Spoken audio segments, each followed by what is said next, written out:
out. Everybody.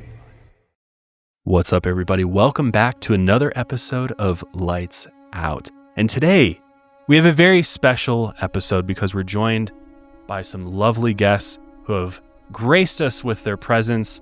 And it just all worked out so perfectly that National Parks After Dark happened to be in Colorado, about to embark on what sounds like a truly amazing trip, by the way. Yeah. Thank you. And we thought, let's collab. We have a lot of crossover. We talk about a lot of similar spooky stories, and we're like, let's do it.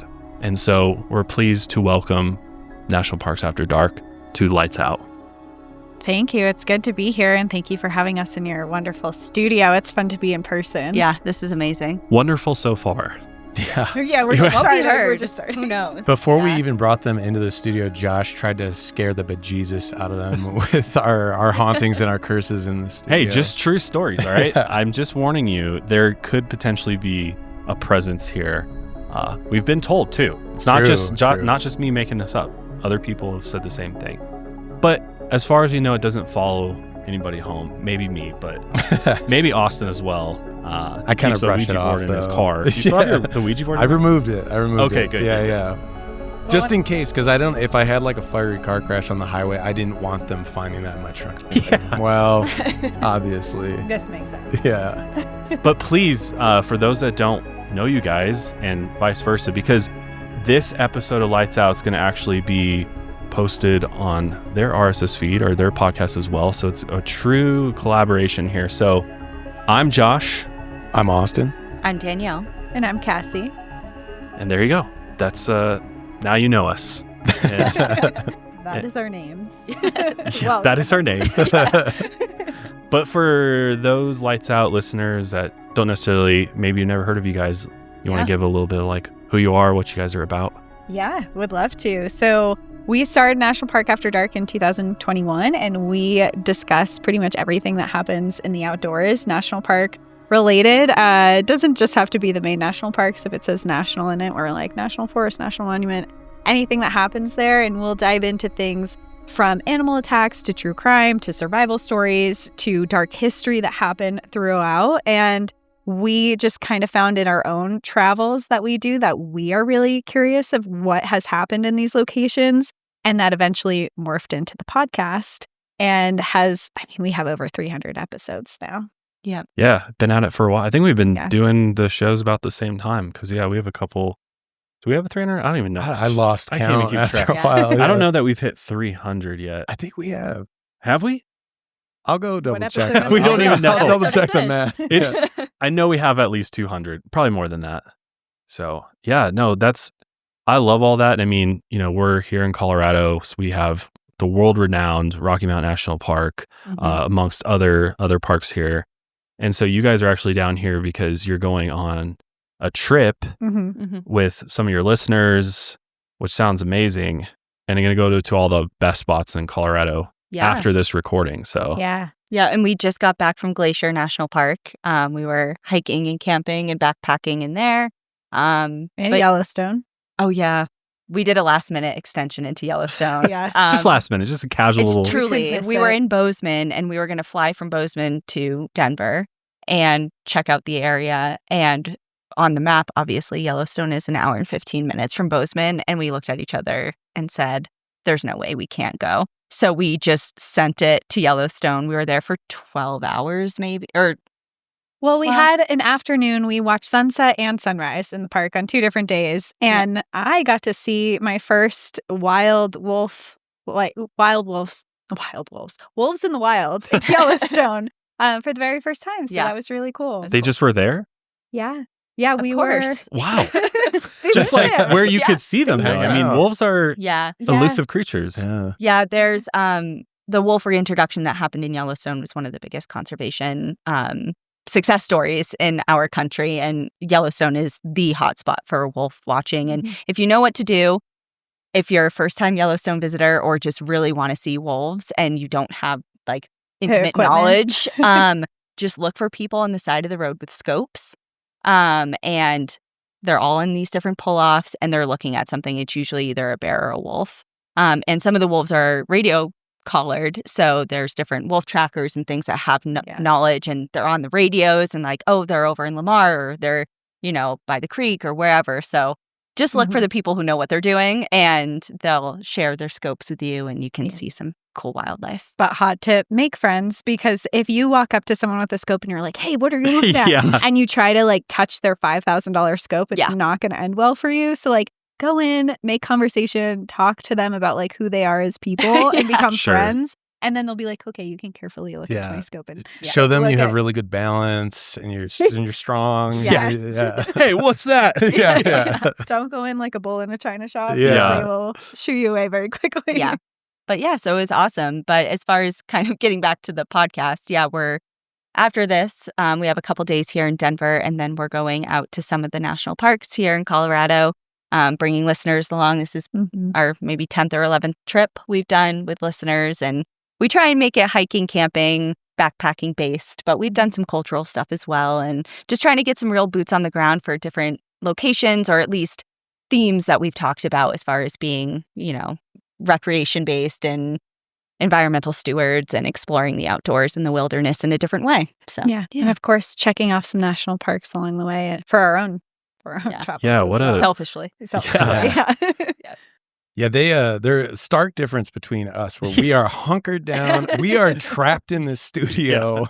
We're lucky to go weeks home out of the year at the end of the day and make it home safely. Right, where they travel all around the country, but also you guys do international traveling too, right? Yeah, which is really cool. I was kind of ignorant to that because when I saw the name National Parks After Dark, I was just like, oh, it's just around the U.S. But no, they go all over the world, which is really cool. Well, they say national parks were America's greatest idea, and after Yellowstone was formed, they put them all over the world. So the fun part about our content, too, is we can dive into places all around the world instead of just the U.S., and we get the question all the time, like, are you ever going to run out of content? How are there stories? Are there enough stories in these 63 parks?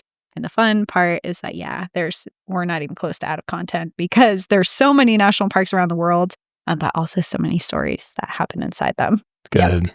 Yeah. Yeah, endless. And so you guys do a wide variety of topics. And does it kind of gear more towards the morbid side, the darker side, or is it really a good mix of content? It's funny because it is a good mix, and you can kind of tell once you get to know us as people, you can kind of understand where our interests lie. And because we select all our own stories, of course, it's just basically what we want to learn about, or a park that we really want to visit, even if it's just in an episode. But I am more of the dark, morbid history, or like pretty brutal animal attacks and kind of just like creepier stuff. And Cassie is really into survival stories and history, but not so dark and dreary, but like more inspiring. Historical stories. And I wouldn't say they're lighter, but they're definitely a different. Some of my stories have been the darkest on the podcast. Yes, but I do tend to lean towards happy end, like things where there's a happy ending where someone's surviving at the end, but they've gone through something really incredible. Or I really love national monuments or national historic sites where there's been really dark history that has happened there, but has kind of come out on the other side now.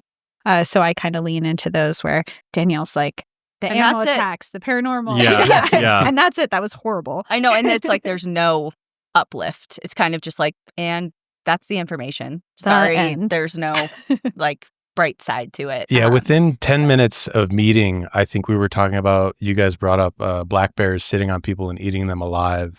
Within like 10 minutes of meeting. Which we have an animal attack episode. We do, if you go back. We have, we covered a compilation of stories. So pretty probably brutal. a lot of them you've probably heard of. It's probably some like people that were raising deer on their property and then getting, mauled by a certain type of deer. What was it called? Like a red stag or something like that. Some more like, but then, the grizzly bear attack in Alaska. The polar bear attack where. Oh yeah. You guys ever heard of this? It's not Boy Scouts. It's some other organization that goes camping. And in Torngat Mountains National Park. Was that it? The Sierra Club. That was it. That was it. It's He like, lived though. Yeah. Yes. Yeah, If that we're talking attack, about they the same story. that attack they lived, Okay, but yeah. like everything was failing because they had like that old rifle they didn't know how to use, Yes, and like yes. the Yes. tripwire failed. Yep. Yeah, we covered covered that one. That was crazy. Polar bears. Scary. Have you guys seen a polar bear? If it's white, good night. Yes. Yeah, if it's right. like We have never seen one in the wild. No. However, a trip to the Arctic is on our list. They're probably hard to find these days, somewhat. Unfortunately. But actually, where I live in a neighboring community, I stumbled across it's a historic home. It just looks like a mansion from the outside, but it's a weird eclectic museum in southern New Hampshire. And you walk in and there's a 10-foot polar bear taxidermy right when you walk in. I'm like, oh, okay, this is unexpected. It's not in an Arctic museum or anything like that. It's just a random polar bear. So I actually saw one pretty recently. It's just been dead for a couple of days. But yeah, they're incredible animals, and they're definitely ones that I would be very frightened to recreate around, but people do it, and you just have to know how to do it right. Yeah, I think in that one it had like a rotten tooth or something, and it was starving, and that's why it went. That seems to be a through line in different animal attacks. Yeah. There's always a reason. And people are easy prey because, I mean, besides our brains, we have almost no defenses. I mean, we don't have nails, we don't have teeth, our skin is fragile, we don't have anything to help us. We don't have against situational predators. awareness. We're on TikTok scrolling. I was going to say our brains would have been that, but a lot of our brains are mush now. Thanks to our phones. We're so relying on it that, no, you're right. We can run, climb maybe, but Can't not run well. very fast, not in comparison to a polar bear. But as far as like our content, honestly, we get the question a lot of if we're afraid. Are we afraid to recreate or be outside, whether it be in groups or alone or whatever activity. And especially with the wildlife, of course, people are afraid of big predators. But time and time again, we kind of revert back to we're more afraid of people and what they're capable of. And that is kind of why we're interested in this story, because it's this intersection of the wilderness and true crime and the horrors that people can inflict on each other, and not just being afraid of the natural world. And because this takes place in an area of the country that's pretty rugged and remote and has a lot of dangerous wildlife, but like this guy was the most dangerous thing within 1,000 miles of this place. Creepy guy. Robert Hansen. And then on the other flip side of that coin, and the paranormal, go away from the natural, you go into the paranormal a little bit. We covered that one Boogeyman episode, and there's a theory that when you're a kid and you grow up, you kind of lose this fear of the boogeyman because you start to realize that it's human. It's real living humans that you should be afraid of. Those are the true boogeymen. I still check under my bed, though. Just in case. Just in case. Did you guys ever watch Are You Afraid of the Dark as kids? Oh, yeah. There was one that had monsters under your bed, and I was scared until I was like 15. Like I would, if I had to go to the bathroom in the middle of the night, I would jump off of my bed to the door. To get out. It would grab your feet as when you stepped off the bed. And How long are those arms under there? That was a question I never asked myself, thankfully. If it's paranormal, it would probably reach you at the door if you wanted to. Yeah. This episode is brought to you by one of my favorite sponsors, Hungry Root. Your boy loves to eat, as you can probably tell. I don't miss a meal. And I love to cook. But what I don't love is the time it takes to plan out the meals for the fam, and then going shopping and planning it all out. Then you got all this cleanup, and it's just a complete pain. But now my family is loving Hungry Root, and we actually pay for the Hungry Root service because we love it that much. And in fact, last night I made my family Alfredo salmon with asparagus. It was so delicious. Got the Alfredo sauce. I love throwing my own seasonings in there. And I literally had this restaurant quality meal on the table in maybe 20 minutes. It was just so fast. Their seafood is top notch. The Atlantic salmon that I had was just so delicious. And Hungry Root just makes it super easy compared to other meal kits that maybe take 30 minutes to an hour to make. Hungry Roots usually take 15 to 20 minutes, which is just so much easier. And their selection is amazing. And not only do they have meal kits, but they also just have groceries. So they've got you covered on smoothies, kids snacks, sweets, salad kits, ready to eat meals, and supplements even. So it's easy to find options that fits any family's taste and nutrition goals. Hungry Root is an amazing value that helps you save by reducing food waste, avoiding impulse grocery buys, and skipping last-minute restaurant takeout. Their best price program ensures you get great value in over 100 products. And with my offer, you'll get a free item like premium protein, veggie, or sweet treat in every box for life. And everything I've gotten in the Hungry Root box has been top quality. I find a lot of really cool new boutique brands that I've never seen before in my local grocery store. And everything is just top quality, like I said. They screen out over 200 additives, including high fructose corn syrup, artificial sweeteners, and preservatives. And they only source high quality meat and seafood with no hormones or antibiotics. They offer organic produce and non-GMO options and carry trusted healthy brands like Oatly, Vital Farms, Harmless Harvest, and many more. I love it, and I know you will too. So take advantage of this exclusive offer. For a limited time, get 40% off your first box, plus get a free item in every box for life. Go to hungryroot.com/lightsout and use code lightsout. That's hungryroot.com/lightsout. Code lightsout to get 40% off your first box and a free item of your choice for life. That's hungryroot.com/lightsout. Code lightsout.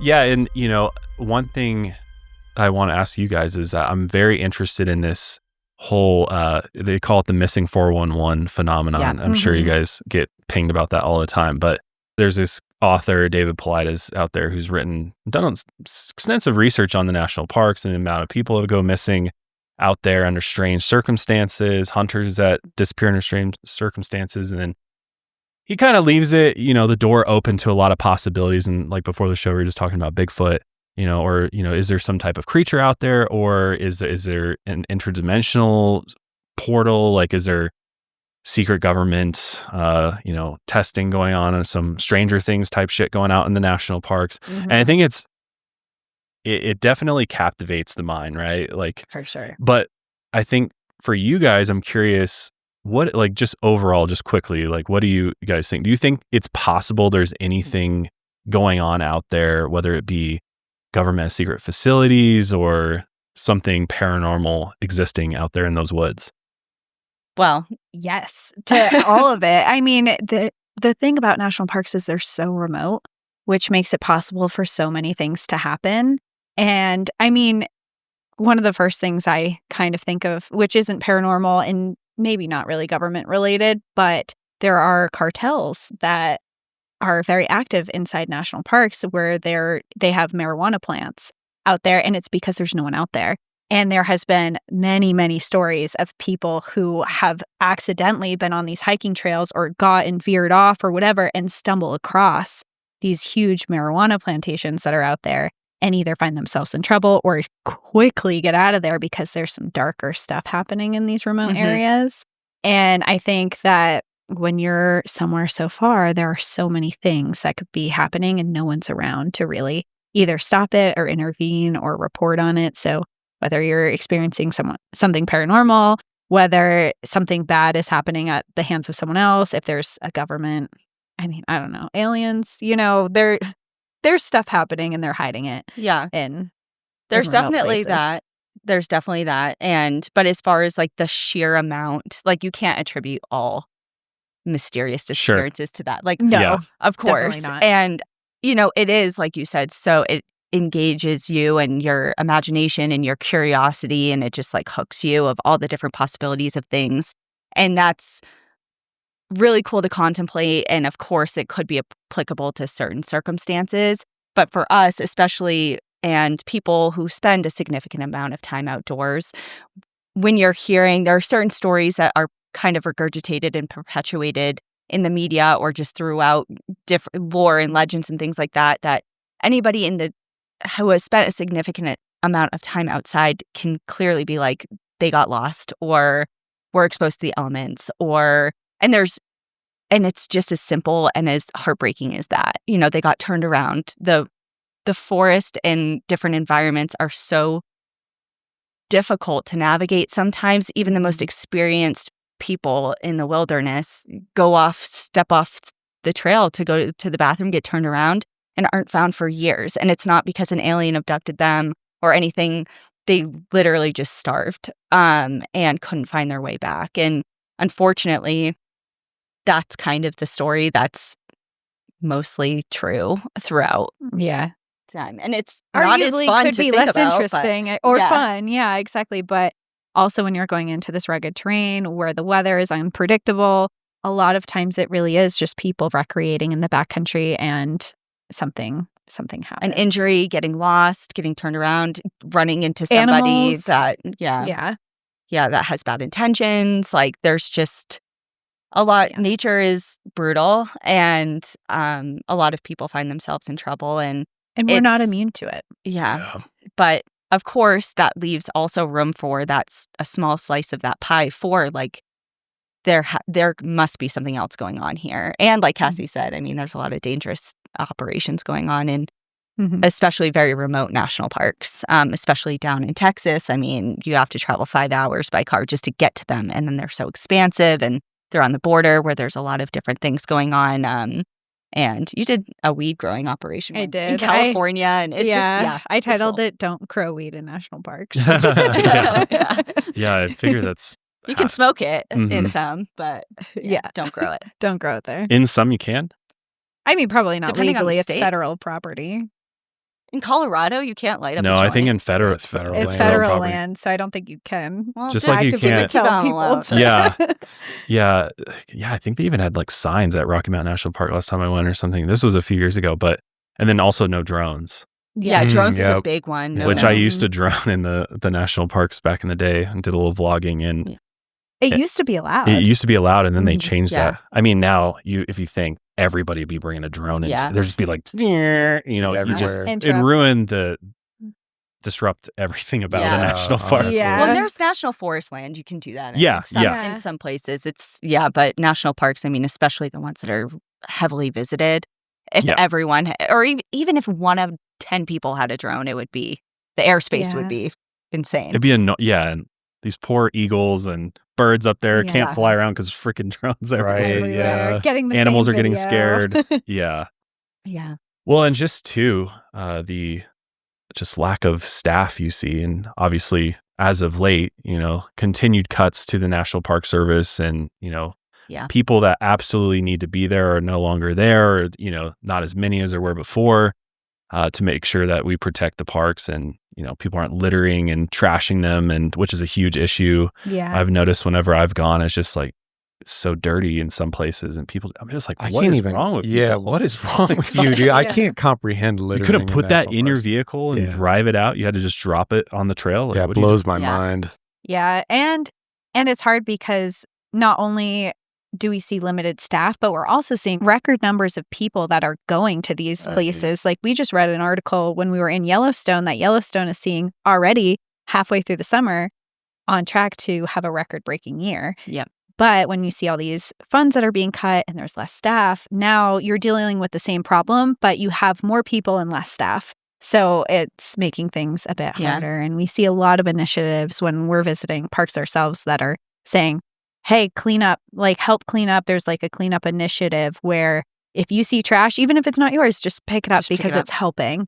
And we did that. I mean, I picked up a couple things. I picked up water bottles, some wrappers, things like that. Pieces of people's camelbacks, and yeah. And it's hard because it's not just like at face value. It's like you don't want to see litter. Nobody wants to see trash around. But it's just such a cascade effect because not only is it trash, then it's habituating animals and wildlife to people and associating them with food, which can lead to different encounters, potential attacks, things like that. And then less rangers means, okay, maybe the pit toilets aren't going to be stocked with toilet paper and that's annoying or closed, but also no one's going to be there to save you and help you, right. like in life-threatening situations, whether it's you're climbing and you get into a big climbing accident, or you just roll your ankle and you're 8 miles out.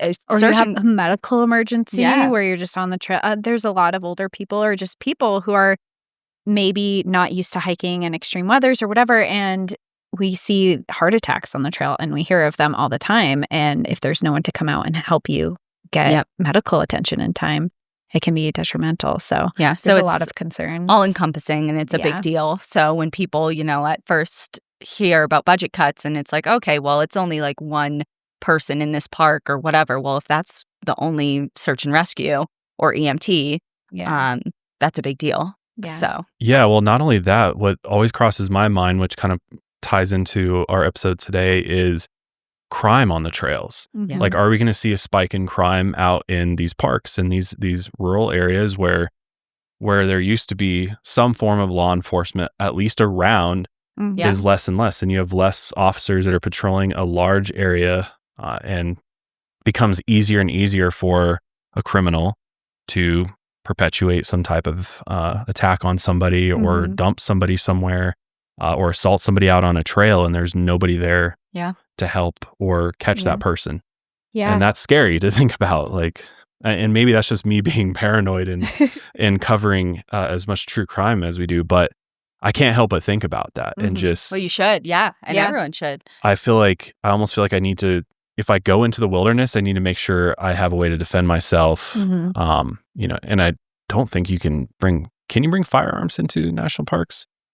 I think it's really dependent. I think it's really I guess you could. Asking the real questions here finally. Can I come back and heat? So on my hike, can I be like open carrying?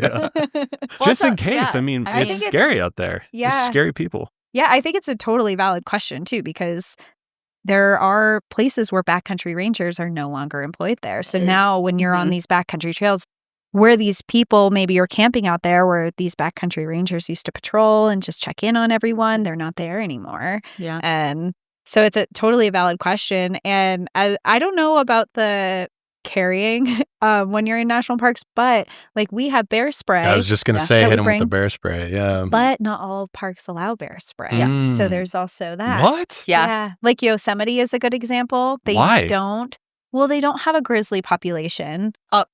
But as we talked about, black bears will still do some damage. Yeah. So it's not that black bears aren't dangerous. But they have certain policies as far as from park to So they'll park. ask you, be like, are you carrying bear spray? I don't think you they usually ask. You always want it on you. So if a ranger sees you they'll be like, say, hey, you can't have that. Yeah.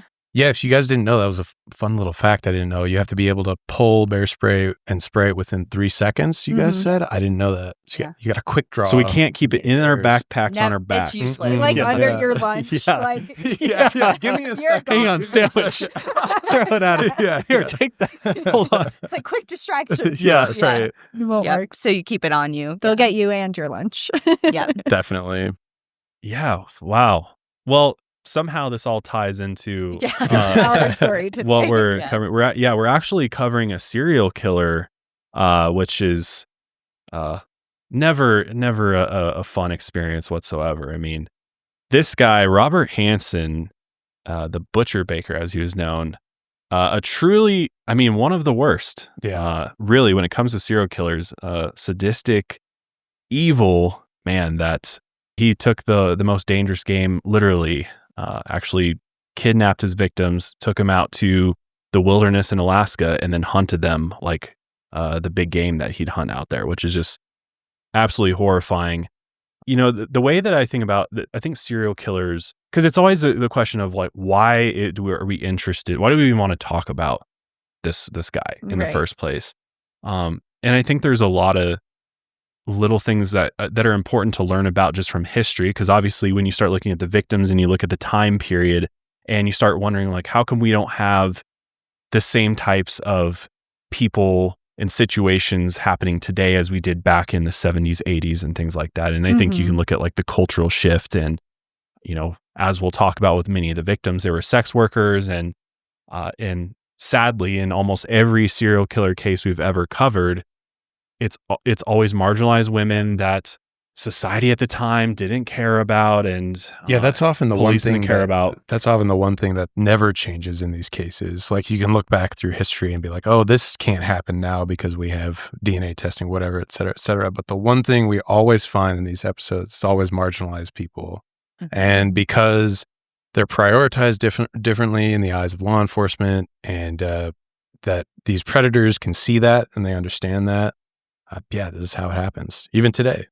Yeah, exactly. I mean, and I know you guys have covered missing and murdered Indigenous women is a huge issue. We've covered a number of potential serial killers operating, in and around reservations, up and down major highways, and it's still very much a big thing. And I think luckily technology and, as Austin said, DNA testing have gotten better. So is there a bunch of singular serial killers operating still? There could be, but it seems like there's also a lot of people that are just taking advantage of these different groups, and as well as just some of these rural areas where still to this day there's just not a lot of resources, and you could argue they're still not as interested in solving those cases as say somebody else from a different community would be, where they get national news, FBI comes in. And well, that's, I mean, going back to how you brought up, we did the murdered and missing Indigenous women episode.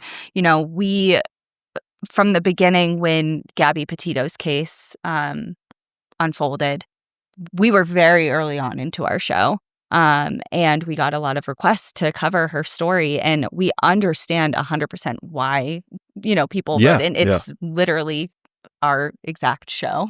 But for a number of reasons, we did not cover her story, and still do not want to, not because we're not interested in Gabby and what happened to her, but just because it happened so recently, and it was just, it's a very sensitive. Widely covered. It was widely covered. Yes.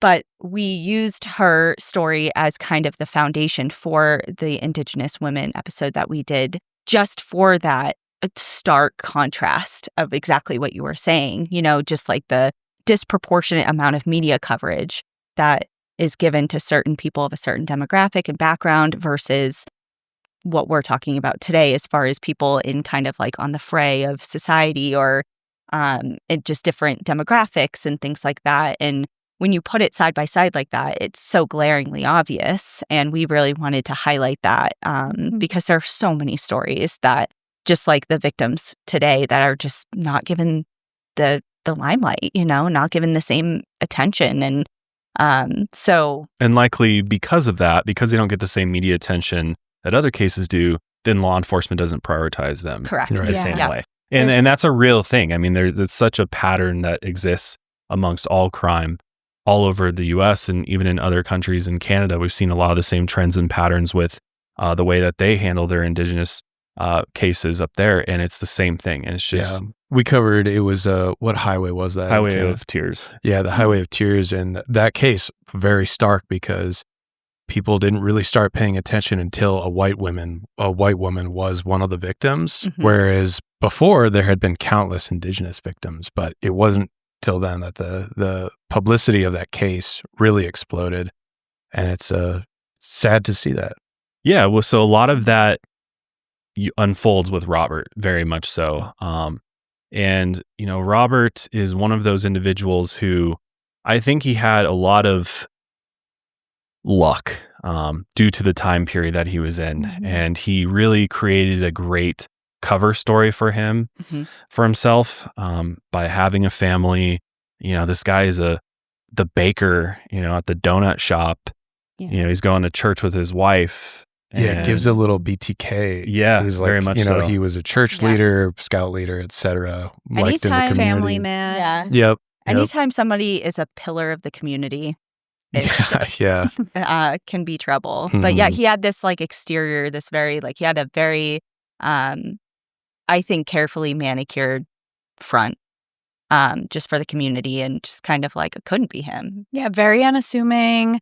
Nothing that you would, I mean, even when you look at photos of him, he's not someone where you would outwardly look at him and be like, oh, he's very recognizable. He would be someone who would blend into a crowd, blend into a community.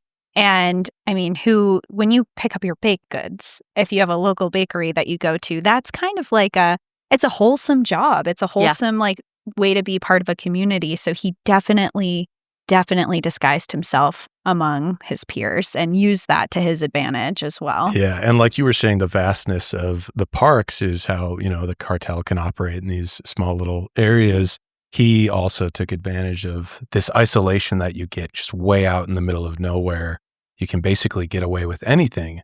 And that's kind of the danger. We are cheating a little bit in this episode because it's not a national park, but he was committing these crimes near a state park.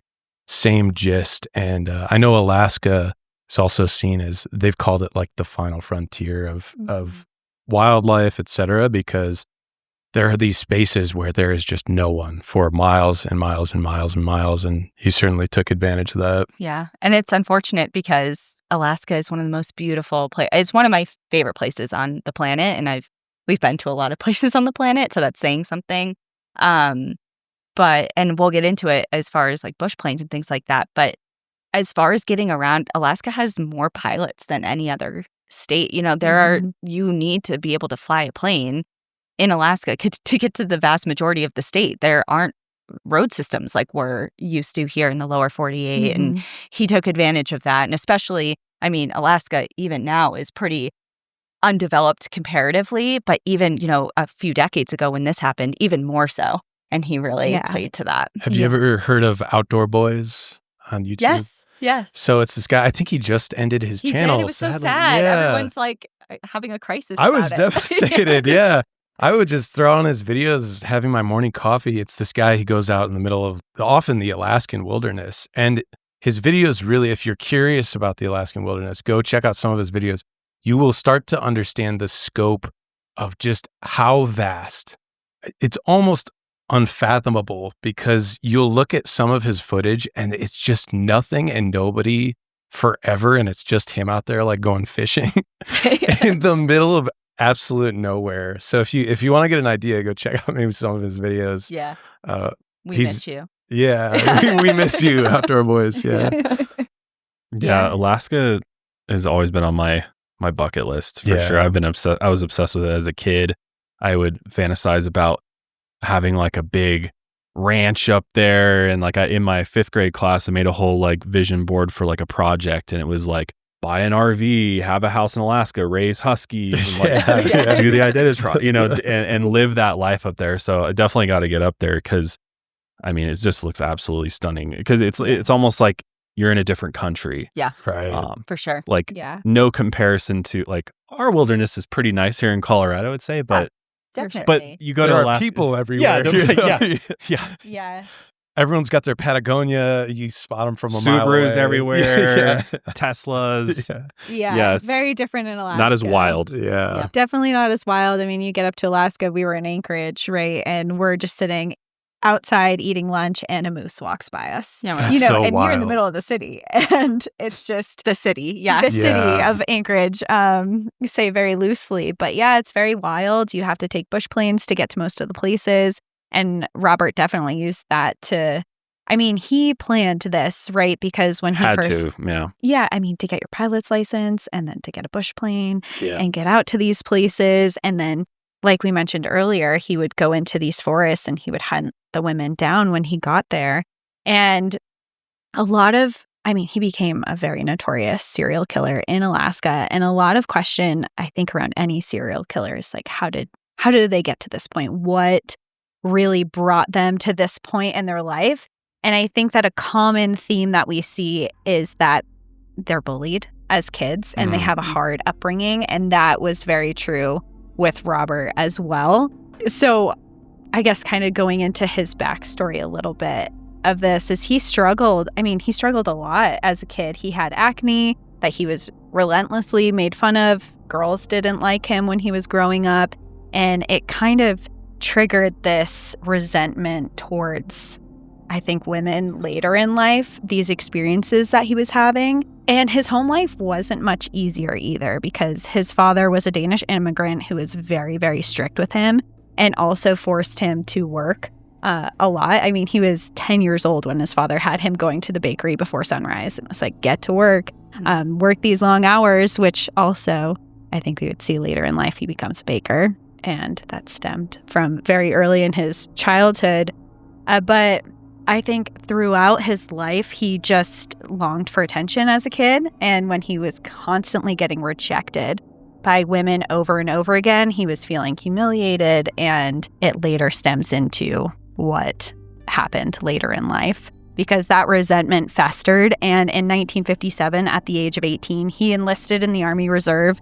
And after his discharge, he took a job as an assistant drill instructor at a police academy in Pocahontas, Iowa.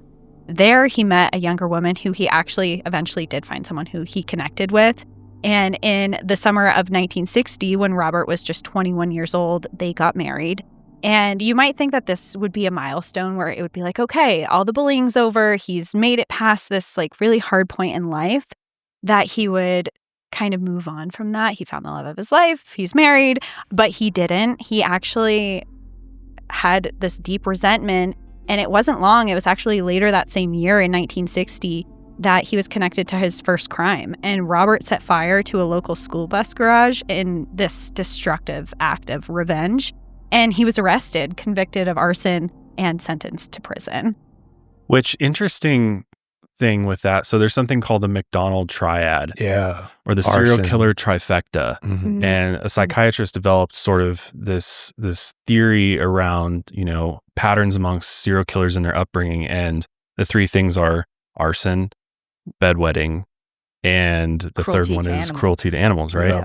Which he is a big hunter, which again doesn't necessarily mean someone might argue that's animal cruelty in itself, but there's a lot we don't know. This guy wears masks. Yeah, he may have been just using I'm an avid huntsman. Who knows what he's actually doing out there, or to animals? Maybe he's maiming them, then torturing them. I mean, who knows? Or who knows what he was doing in his childhood that hasn't been reported. Right. But the fact that he's got this arson in there is just that right there. Yeah, exactly. Yeah. And basically they figured out that if a person exhibits, one of these three characteristics or all three of them, the likelihood that they turn into an aggressive serial offender of some sort, especially a violent one, is pretty high. Yeah. And so I thought that was, I wasn't surprised when I heard that he set fire to the bus barn. But Robert, he spent 20 months behind bars for his first major crime, which you'll see this is kind of a running theme with him. He doesn't ever spend... until the very end there, a ton of time in prison. But he graces law enforcement constantly. He's always coming across them throughout his entire life. Because, I don't know if we mentioned this, but he did get married. And so he was married. And after this whole ordeal, though, his wife filed for divorce while he was still incarcerated. And when he got out, he felt like he had nothing. I mean, he had managed to build somewhat of a normal life for himself, but then he went and did this and just completely screwed all that up. And so after, getting out of prison, he really didn't have a whole lot of stability. He's bouncing around job to job, and he racked up a few more minor arrests along the way. And by the mid-1960s, Robert was ready for a fresh start. So he remarried, this time to a young woman named Darla. So what he would do is he'd put personal ads in the paper for dates. Yeah, the original Tinder. Yeah, I was just gonna say that. Yeah, I'm like, that is so odd. Yeah, people used to also. This was too early for that, I think, but people would also record video. They would do video dating. Have you guys ever heard of this? What? On what? And then what? They would. I can't remember. It was like a service that you would buy into where you would record yourself on videotape and then send the videotape in, and they could then send your videotape out to other people who bought into it. Have you seen Millionaire Matchmaker? No. I've seen an episode or two that, Okay. Yeah. No, but I see what you're saying. It's kind of same. Little interviews, and you would videotape yourself and tell people about you and your interests and things like that. And you would send that into a matchmaker, and they would go through the profiles and be here are 5 clips from potential. Kind of a wholesome way to date. You know? It's here I am. So I'm old Danielle. school. I'm 34, and I like long walks on the beach. At least you get to see the person. But imagine just looking in the newspaper, reading a written description for somebody. Yeah, right. And then calling the number and setting up a date. Well, we've done a couple of episodes like that. Yeah. The Otter Cliffs woman. The Otter Cliffs. Yeah, there was this woman. Unfortunately, it did not work out well for her. But she did this exact same thing in newspaper ads, and she responded, or someone responded to her because she put herself out there, and someone responded to her, and they ended up getting married, and he killed her in Acadia National Park. Yeah. But it was the same kind of idea where she was like, hi, I'm single. I'm looking for love. I live here. I'm having trouble meeting people. These are the things that I like. And someone responded to that, and that's how they got together. Wow. Yeah, well, that's exactly how Robert got with Darla. And Darla was a teacher. She was also devoutly Baptist and soft-spoken. And I think probably really worked well for Robert. Because, I mean, if you really start to imagine what Robert was like, especially earlier in his life, he just seems like very introverted, doesn't probably avoid social interaction to some extent, unless he has to. But he's notoriously bad with women, right? He's just he's rejected throughout his whole life. And so he felt like this was his only outlet to hopefully try to meet somebody, and he did. And so the two of them briefly moved to Minnesota, but Robert still felt like an outsider there. So then he wanted to go somewhere new, somewhere his past couldn't reach him. And where do you go in the U.S. If you want to go very, very far without leaving the country? Well, there's only two places. There's Hawaii, which is one option, and then there's Alaska. So he moves up there in 1967 with Darla, and they moved to Anchorage, Alaska, which you guys have obviously been to. And at this time period, the city was in midst of rapid change. It was tons of oil was found. There was like a bunch of boom towns up there. Or was that what Anchorage was originally? Like kind of a boom town that developed? Yeah, they found a lot of oil up there, and people went up in flocks. I mean, whole towns were built up around that because that's where the money was. And so you saw a lot of people from the lower 48 just heading straight up there to go for the summer times and make all their money and then leave. So it was very much like people would go up while the weather was good enough, and then they'd leave and do something else. So it was kind of this revolving state where people didn't stay long because the weather's really harsh up there in the winter. But there was a huge, it was gold mine for people. Yeah, and quite literally. Quite literally. Yeah. Before this, like right now we're talking about an oil boom and this thing, but, decades prior in, the 19th century, the 1800s, it was gold. And it was the same thing. We have these frontier boom towns popping up, and a lot of them are ghost towns now. And you can go visit the remnants of these different mining operations and things like that. But literally, whole towns and communities came and built up overnight, quite literally, for the same exact thing, just not oil, but gold. So Alaska has seen a lot of this type of, influx of people and has kind of gotten used to the, oh yeah, they're here, but for a season. And when they go, there's not a lot of questions asked because that's just kind of the way the community is by and large, or had been for a while. And I'm sure Robert's not the only person who had this thought of like, I want to escape my past, so let me go up to Alaska where the chances of running into somebody that would know me or know my past is probably slimmer than, say, somewhere here in the lower 48. But so Robert goes up there, and he's obviously got to find work, and he does as a baker at a local supermarket, which was a steady early morning job that really suited his quiet demeanor. And it makes sense. I mean, it's just you and the oven and some dough. And so that's what he'd be doing. And Darla was in a teaching position nearby at a school, and they rented a modest home, and they had their first child and began settling into what looked from the outside like a fairly normal life. And by the early 1970s, oil had been discovered in Prudhoe Bay, and almost overnight, the city of Anchorage transformed from this quiet outpost into a bustling frontier town. So as you can imagine, when that happens, tons of construction crews, you got pipeline workers, and people are chasing the money, right? People are going to chase the opportunities, and that's exactly what happened. Everybody started pouring in from across the country, and with them, it's not all work, no play. You got to have places to hang out, to relax, to, unplug. And so bars, clubs, and a thriving underground economy comes along with that, of course, including exotic dancers and sex workers. And so, like you guys were just talking about, it's a transient community. You got people coming and going. And a lot of people at this point in time aren't even going by their real names. And you can imagine with the influx of people, is the infrastructure supporting that people and protecting those people, aka the police department, are they prepared to protect and serve this all of a sudden massive population that just showed up here? And then also this underground economy and crime, with people comes crime. And so now there's an influx of crime. So it's very obvious that they were very understaffed, under-resourced, and they're kind of just like trying to maintain the peace as best as they can.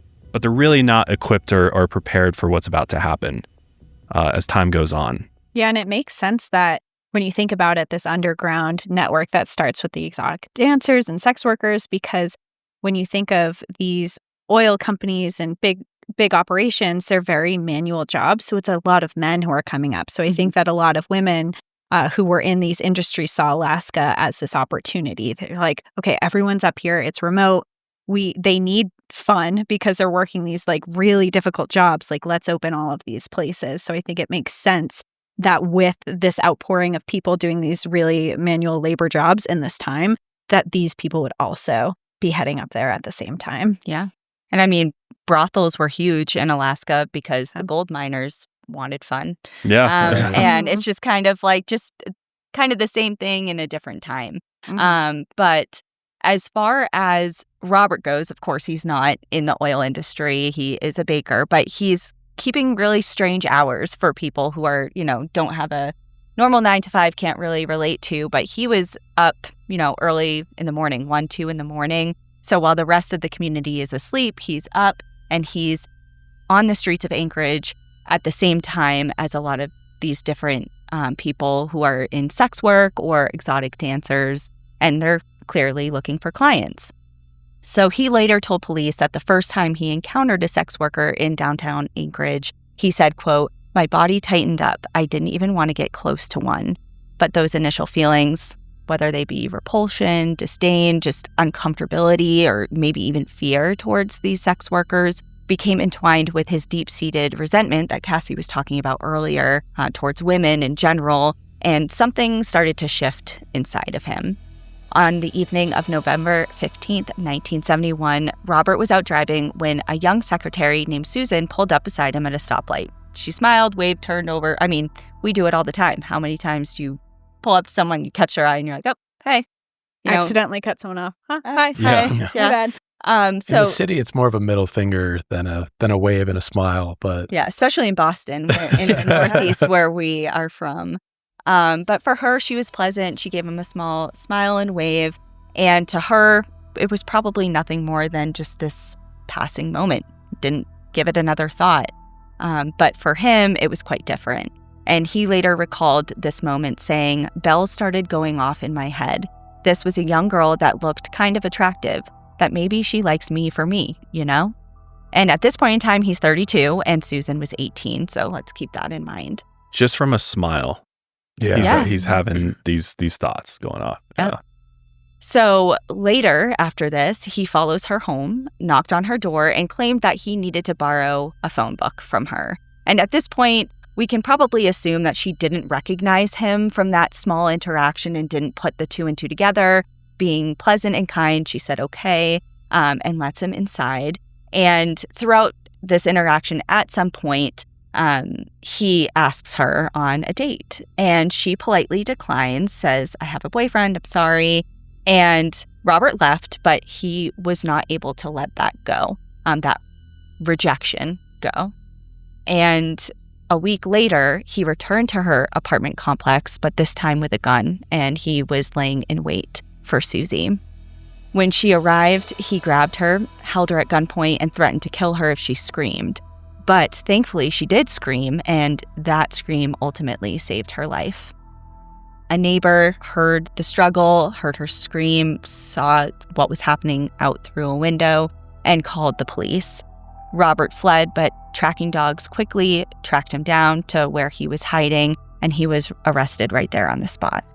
Robert was eventually released on bail only 2 weeks later, on December 2nd, 1971, and that sense of control he felt while briefly having Susie really ignited him in a really gross way, and it became this insatiable urge for him. In the early hours of December 19th, Robert abducted another woman at gunpoint. Her name was Patricia Ann Roberts, and she was an 18-year-old exotic dancer. Robert drove her more than 100 miles south to Seward, Alaska through snow and ice. Can you imagine that?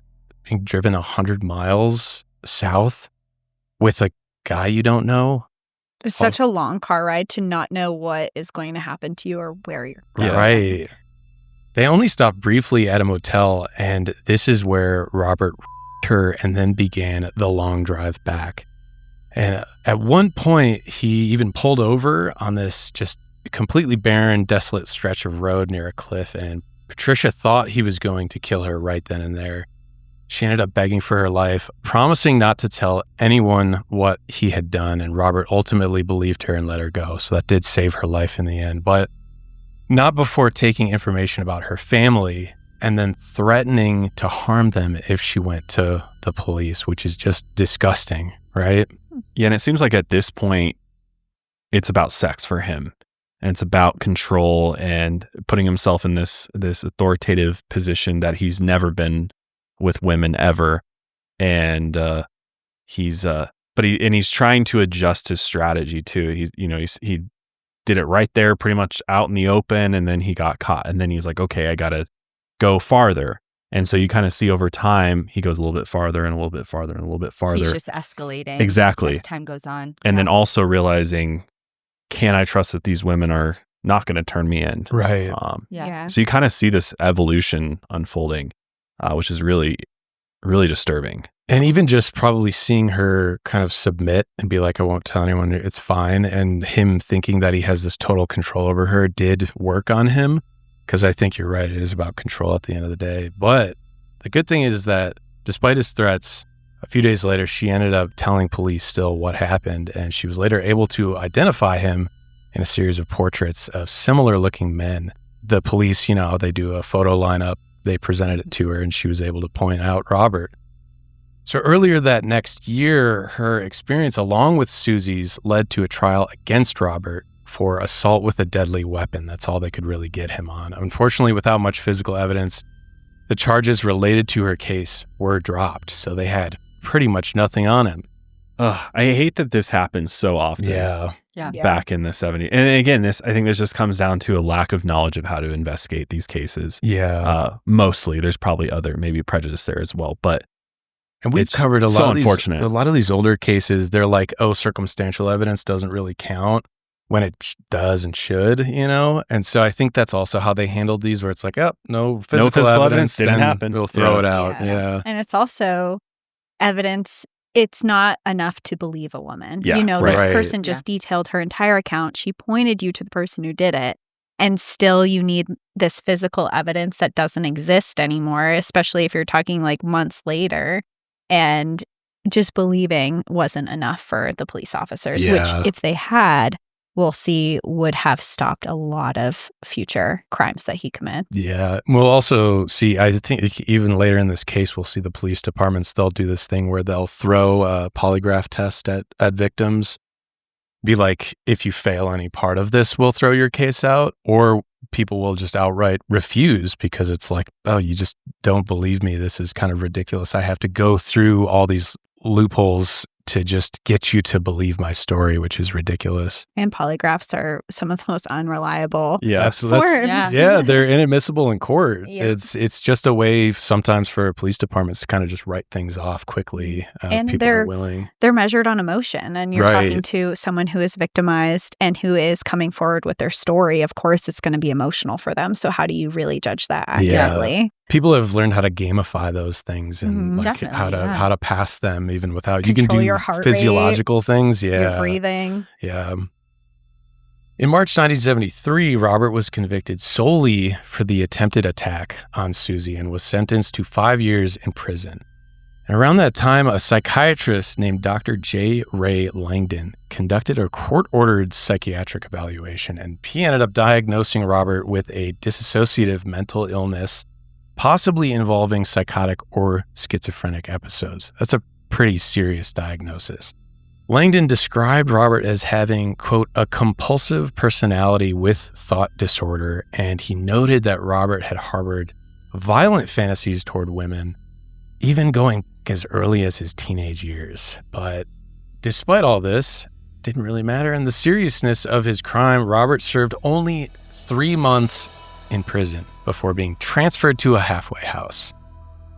So he's just getting off easy again. And many years later, he would confess to police. And he would even say this: even when I was in jail, I got to thinking, boy, I couldn't wait till I could do it again.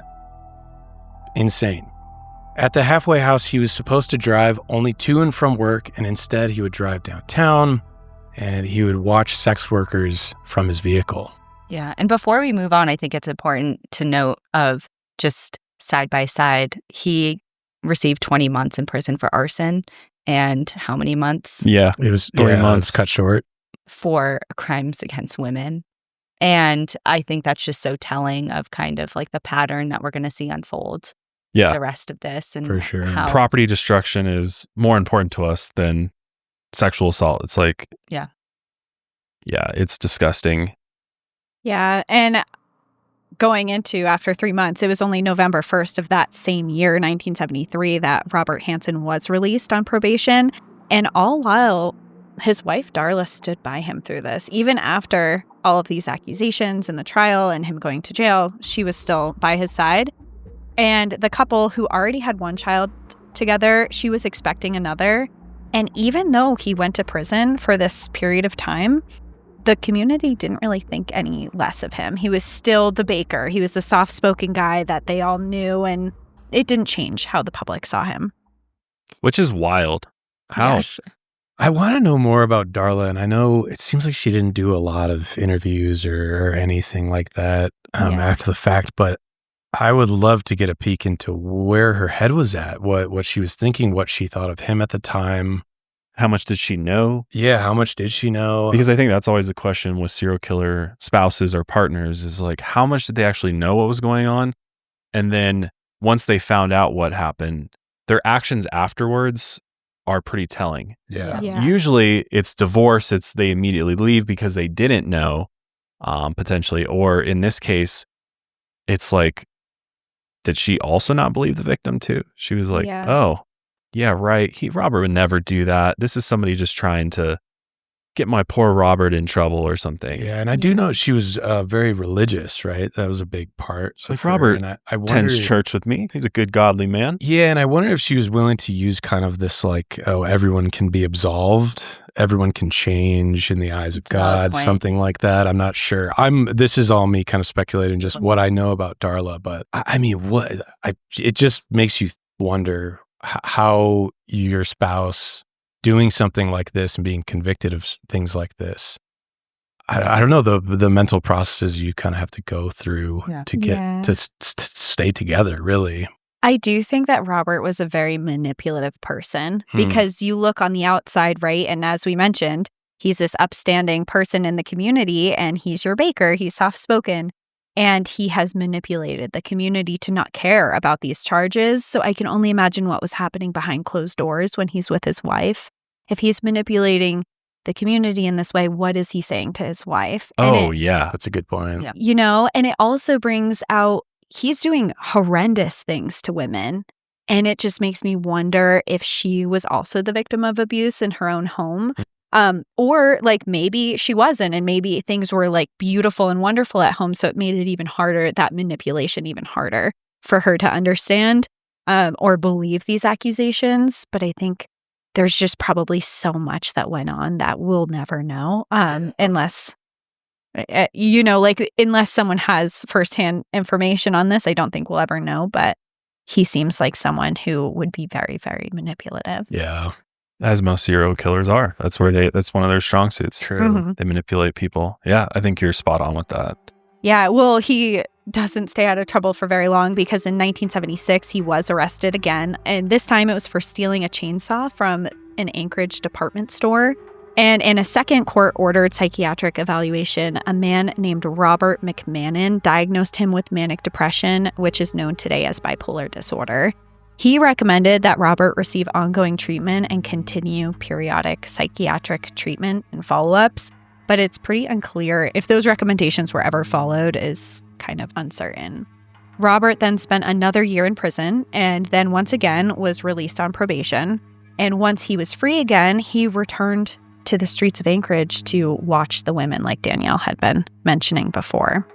By the autumn of 1979, Robert Hansen was 40 years old, and his past crimes had been largely forgotten. In the community, again, he was a well-respected trophy hunter, soft-spoken family man, still a baker, but behind closed doors, his violent urges never faded. They'd only grown more intense over time.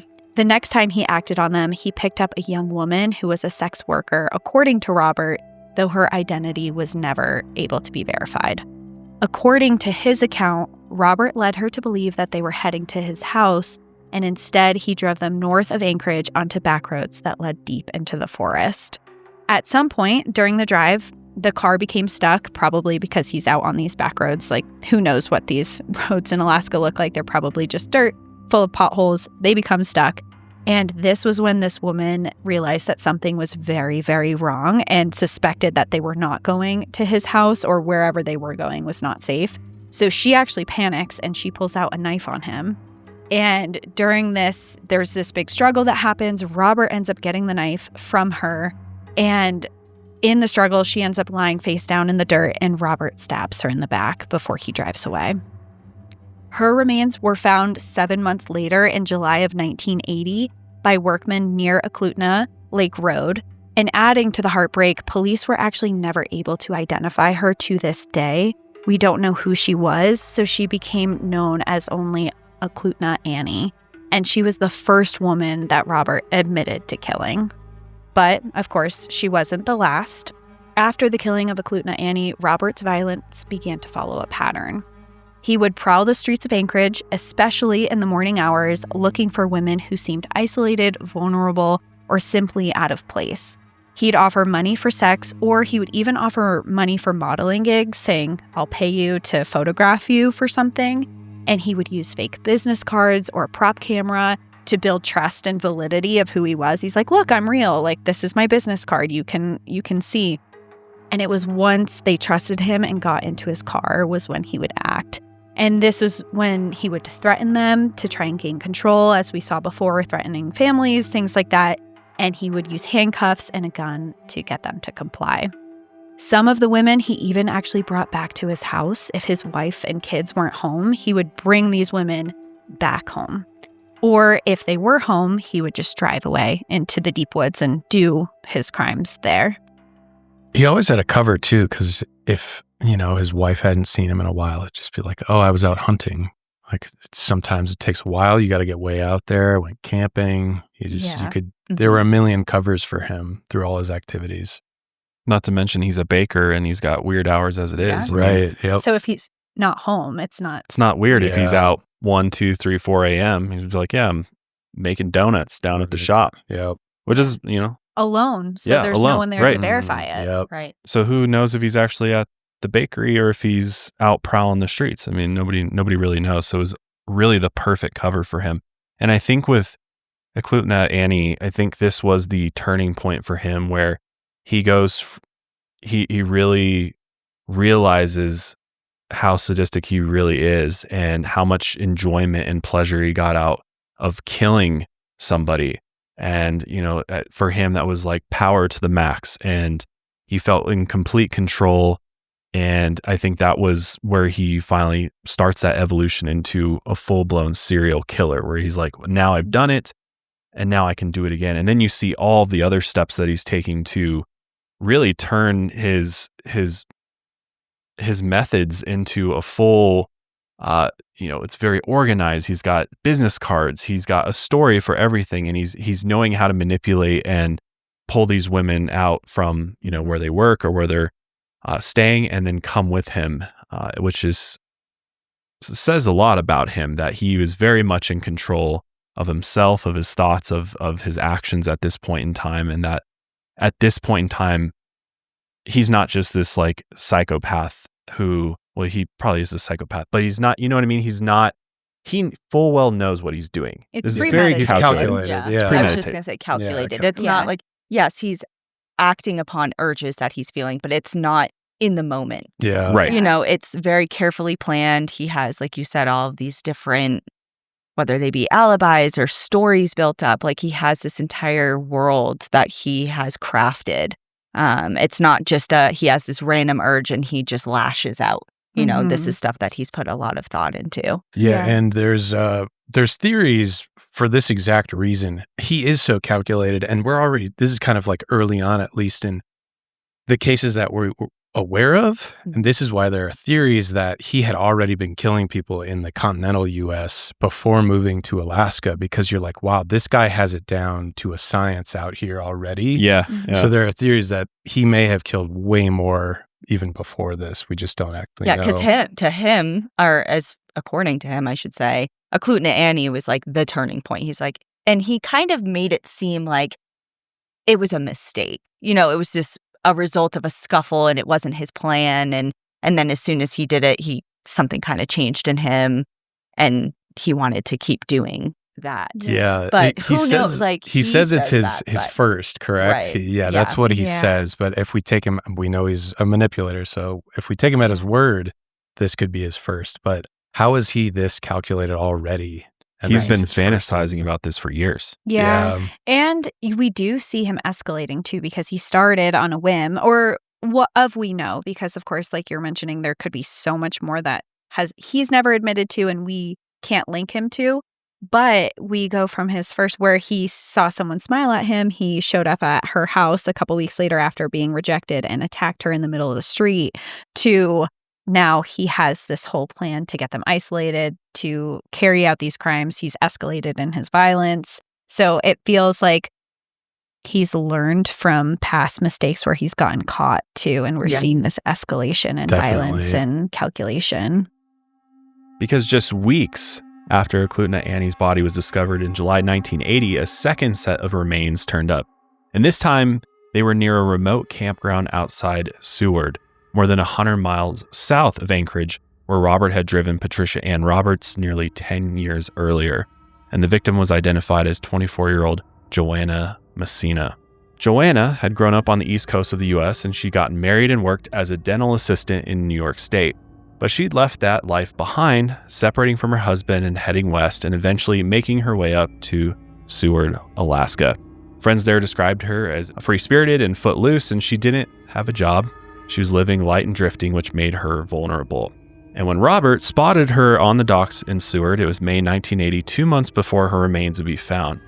And in his later police confession, Robert said, quote, "I was down there walking up and down the docks and talking to different fishermen, and there was kind of an attractive gal there.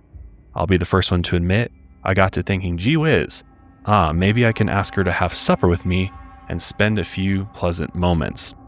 Robert offered to take her out for a meal, posing as a friendly, helpful stranger, and Joanna accepted.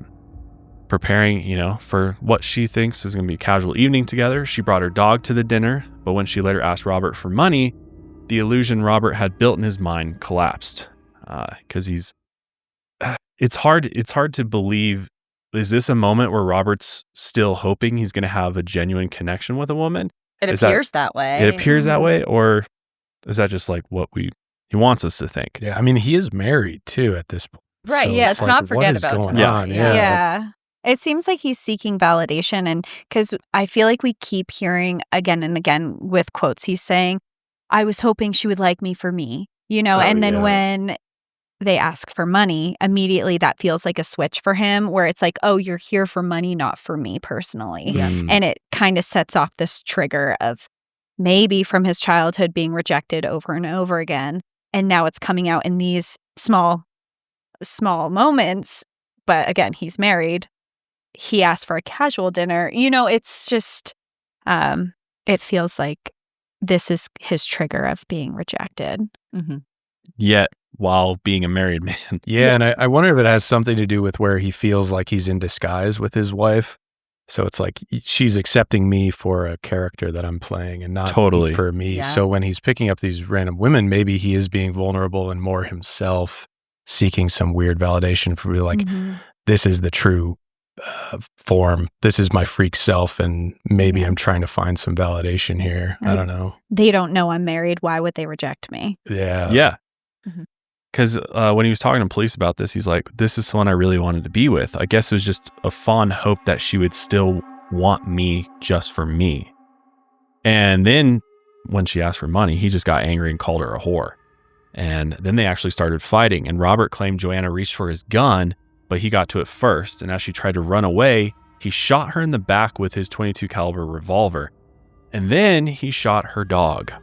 He dumped her body in a gravel pit near the campground where she would be found 2 months later. And he said, I didn't even dig a hole. God. And this stems back to what you were talking about earlier with violence against animals. I mean, not many people would shoot a dog. I mean, not people either, and obviously that. But when you look at someone who's also willing to harm dogs, I think that that's another red flag of a lot of serial killers. Yeah, I mean, a lot of killers and serial killers, you see their stories unfold and you read about them and they leave the animals alone.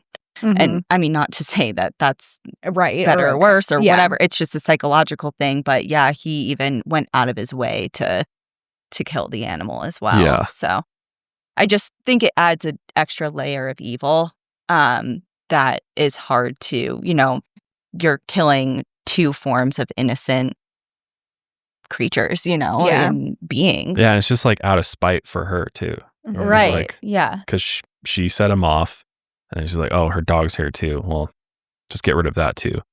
Or maybe he thought it was evidence or something potentially. But then he doesn't really try that hard to dispose of her body or anything like that. He just said, I just pushed a bunch of gravel down on top of her. And then he threw his gun into the Snow River on his drive back to Anchorage. Yeah, it just tells you everything you need to know about his demeanor, the way he thinks. This guy is completely unhinged, and something as simple as that can set him off and cause him to kill you. Yeah, and he clearly sees his victims as like a disposable thing that he can use. It's all disposable, yeah. And it almost feels like this last disrespect to this last revengeful moment where she rejected me. I'm not even going to give her a burial. Right, Yeah. yeah. Just throw some gravel on her. And the fact he said it the way that, that's just so disturbing. It feels braggy. Mm-hmm. And it's really, really disturbing. And a small window into his mind when you see him saying things like that. What a monster this guy is. Yeah. 2 years go by, and in 1981, Robert opened his own bakery in Anchorage, which he paid for in part with the money from a fraudulent insurance claim, because of course, this guy was a fraudster as well. He had reported a false burglary claiming someone had stolen valuable hunting trophies from his home. The bakery quickly became a local favorite, including for the area's law enforcement. So he was serving up some must have been delicious donuts, or just free donuts for the cops, as we'll see later on. Get on their good side. Yeah. There It's you go. all strategic, All calculated. Relationship with them. Yeah. It's all Bring him down the intentional. baked goods. Yeah. It couldn't be him. We can't suspect him. The He's where donut we- guy? I don't know if he's making donuts. I'm just Yeah. saying.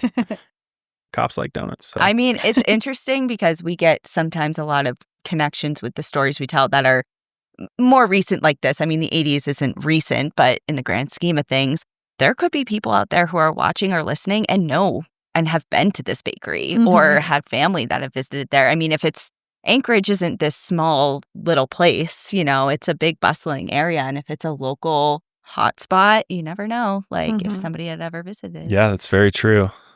So despite his previous convictions and the bodies being found, nobody is suspecting Robert at this point as possibly being the one behind the killings.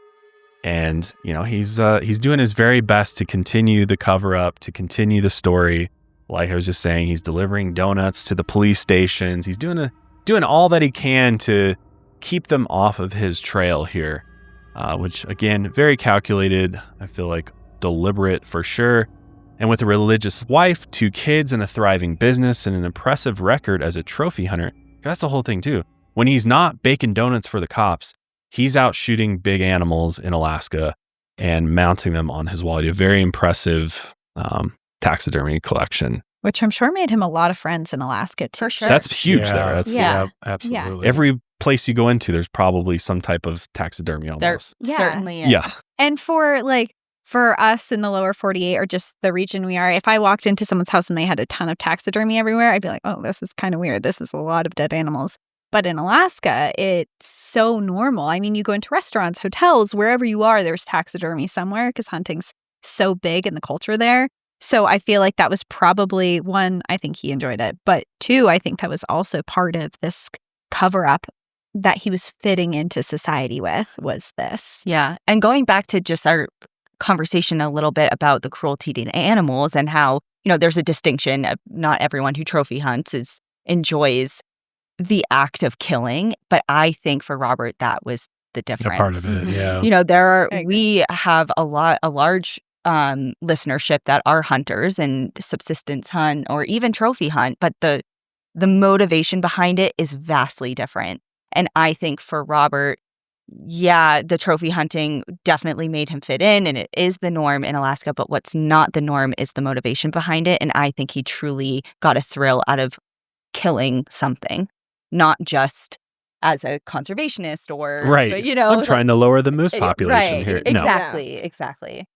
because I know it's, people show off their trophies and things like that. It can be an impressive thing to be like, you walk into another hunter's home, you're like, oh wow, look at that buck, look at that, look at that bear. I mean, it can be you can be one of those kind of egotistical things of like, oh, look at how good of a hunter I am. Look at the expeditions I've been on. Mm-hmm. But yeah, I 100% agree with you. I think it was killing. It was taking another life, probably, getting in there, cutting it open. He got something out of that as well. And it was probably practice for him, as disturbing that is in a lot of ways, for what's to come here. He's had a lot of practice with killing and, dressing animal and things like that. And it's, because I mean, people, I think a lot of people don't understand the flip side. There's the shooting part of it, but then there's the cleanup part of it and the actual like processing the animal and things like that. Dressing an animal in the field and doing all that. It's not easy work, and it's quite messy. And so, yeah, I wonder, I mean, he's been doing it for a long, long time.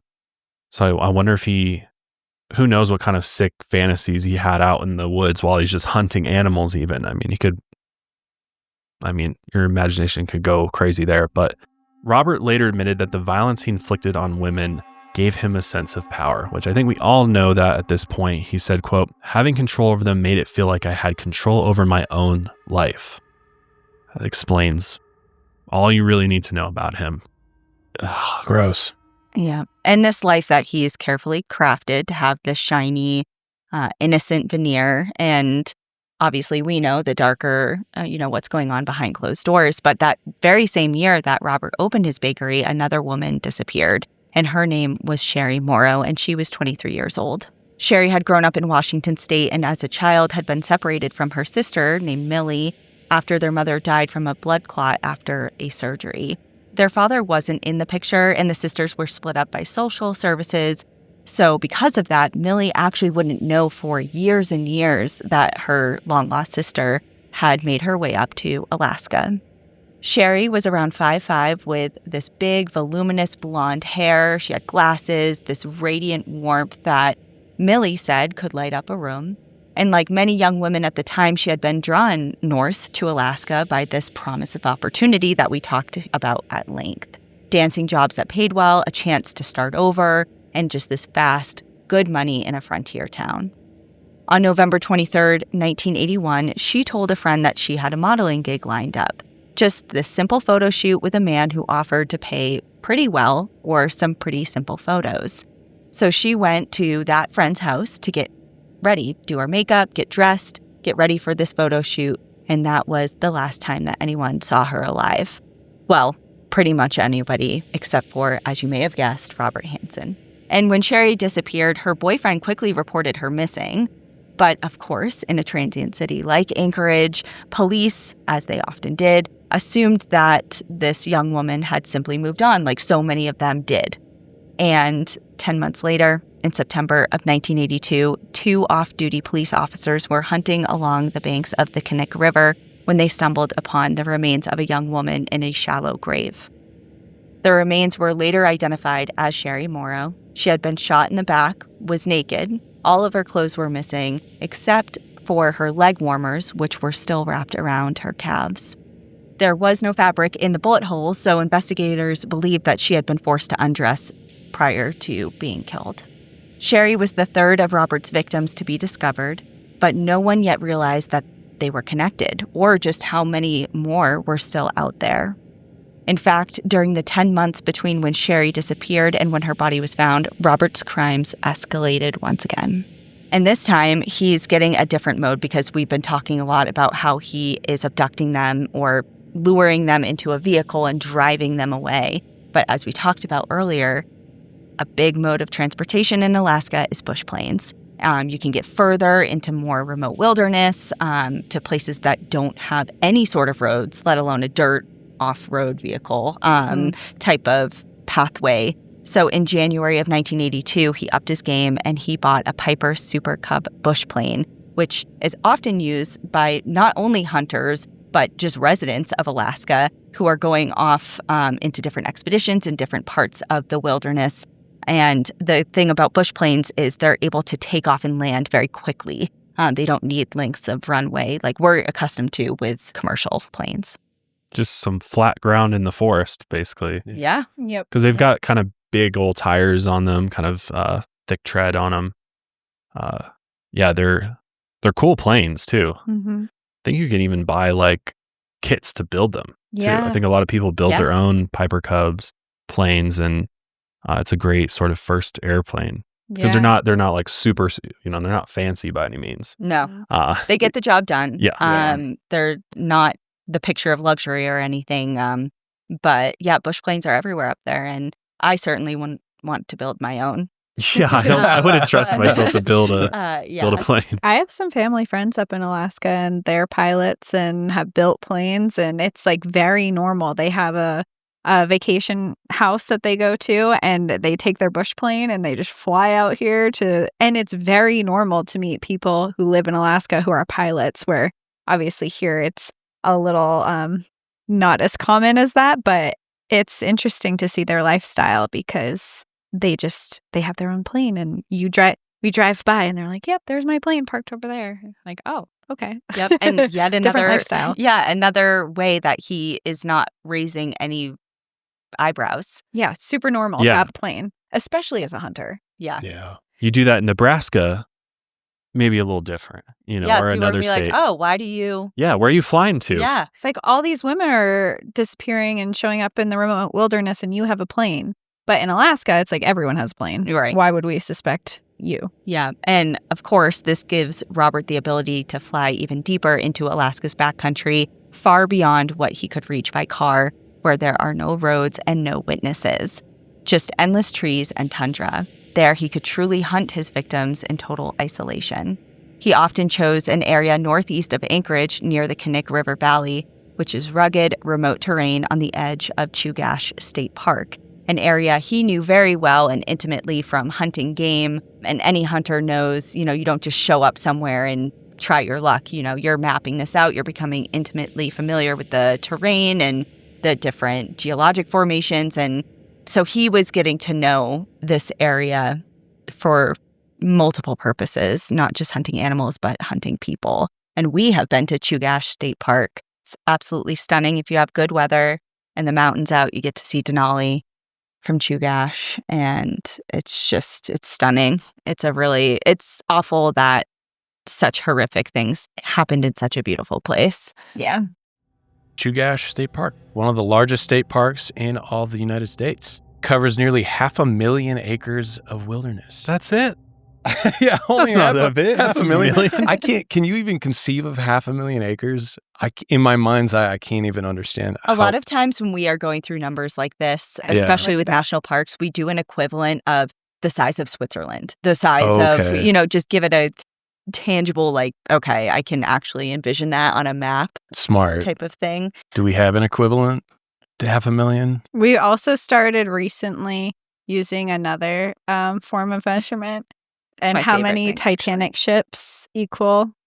So I just Googled it, and it says approximately 266,730,736 Titanic ships would be equivalent to 500 million acres. Yeah, I still can't even conceive We've all seen that. the Titanic version. No, it's a large expanse, especially That's when you're huge. referring to a state park. I mean, we have I think there's over 9,000 state parks in the United States, and many of them are small. You're the local state park. You go have a picnic. Cherry Creek Yeah. Reservoir. Yeah, right. That's what I was Yeah. thinking of. Yeah. Chatfield, where there's like 50 boats on the lake, and they're all up next to each other, shoulder to shoulder. Yeah. Yeah. But yeah, it's beautiful out there. It's filled with ice fields and alpine lakes, wide glacial valleys, and braided rivers. From the city, it looks like a wall of mountains straight up, but once you're inside, it's very expansive, very quiet, and it's very isolated. And we know that Robert Hansen likes isolated places because he uses them as hunting grounds for people specifically, and also for animals. He had, in his own words, by now, he had become a predator. In April 1983, a woman named Paula Goodling went missing just a few weeks after moving to Alaska. She was 30 years old, originally from Hawaii, and had recently taken a job as a topless dancer in Anchorage. Friends said she was very smart, she was self-assured, and they worried when she failed to show up for work. She was last seen getting into an unidentified man's car outside her club, and this man was later identified as Robert Hansen. He followed his usual routine that he had built up by now, except this time he drove her out to Merrill Field Airport. That's where he parked his bush plane. He handcuffed her, forced her into his plane at gunpoint, and he flew her deep, deep into the frozen wilderness, that isolated area near the Knik River. There he released her into the wild and hunted her down. This is why they call this case kind of, the most dangerous game, but real life. Those who don't know, did you guys have to read The Most Dangerous Game in middle school or anything like that? Yep. You did? I read it, yeah. No, I read The Hatchet. Yeah, I read The Hatchet. That's a great book. Who's the author of that? Gary Paulson? Yes. Yeah. Wow. I don't weirdly. I would have never known that, but now Weirdly, Now that I hear it. I recalled that very well. That's very good. Love The Hatchet. Yeah. Yep. Love and then that. they made the movie too. Oh, I never saw the movie. Yeah. There's a movie? There is. There's always a movie, just like with There's always a movie. Yeah. The Most Dangerous Game, though, very disturbing fictional story. I remember reading it in middle school. Was maybe the time when our teachers were introducing more violent literature to us. I remember we read this and like Telltale Heart, Poe, and I was just like, oh my God, people are writing this like crazy, disturbing stuff. And that was when I was first introduced to this idea. And it's fun in fiction, quote unquote fun, still horrific, but because it's not real. But here, unfortunately, in Robert's case, this was very real and super, super disturbing. Which is why I mentioned earlier, it was like all those years he was just hunting animals. Was he fantasizing about one day potentially hunting humans the same type of way? Yeah. Did he have the idea a long time ago and now he's finally executing it? I don't know. Just a thought, but it's nevertheless just as disturbing. I mean, to go the extra step of kidnapping someone, taking them out to the middle of nowhere, dropping them, being like, now run. And I'm going to come after you. I mean, the absolute fear and just a horrible way to there's there's a callousness about it that is really unnerving when you think about it, because just in my own, like I think about myself, like how could I ever do that to a person or even think about doing that to a person? And he's out here committing these like really heinous acts. Yeah, and he's very obviously comparing his victims to animals. He's treating them like it, right? Mm-hmm. So yeah, it's disgusting. And so after he had hunted her down, her body was discovered months later. Like Sherry, she had been shot, stripped, and left to decompose in a shallow grave. This was basically Robert's new blueprint. He's moved on from what he was doing earlier, and now he's using a very literal hunting method on his victims. He chose his victims with chilling calculation. He targeted women he believed, no one would miss. They were runaways, they were dancers, sex workers, kind of women living on the margins, and he understood how society overlooked them, and he counted on it. He thrived on this idea, and unfortunately, he was a bit correct, especially as we talked about earlier in the eyes of law enforcement. These women were overlooked, and for almost a decade, no one had connected the dots. But luckily, by the summer of 1983, that tide was beginning to turn, but more women were still going missing and more bodies were being found. The terrain around the Knik River had become basically just a graveyard for his victims, and someone at the Anchorage Police Department was finally starting to see the connections and started to ask the right questions. Still, it wasn't a detective who brought Robert Hansen down. It was actually a teenage girl, and this time she had gotten away. And that girl was Cindy Paulson. She was a 17-year-old dancer and sex worker who lived with her mother in Anchorage. She had worked at many of the same establishments that Robert visited while he was looking for his targets. And on June 13th, 1983, Robert pulled up to Cindy in his car and picked her up. And he offered her $200 for oral sex and told her that his name was Dawn.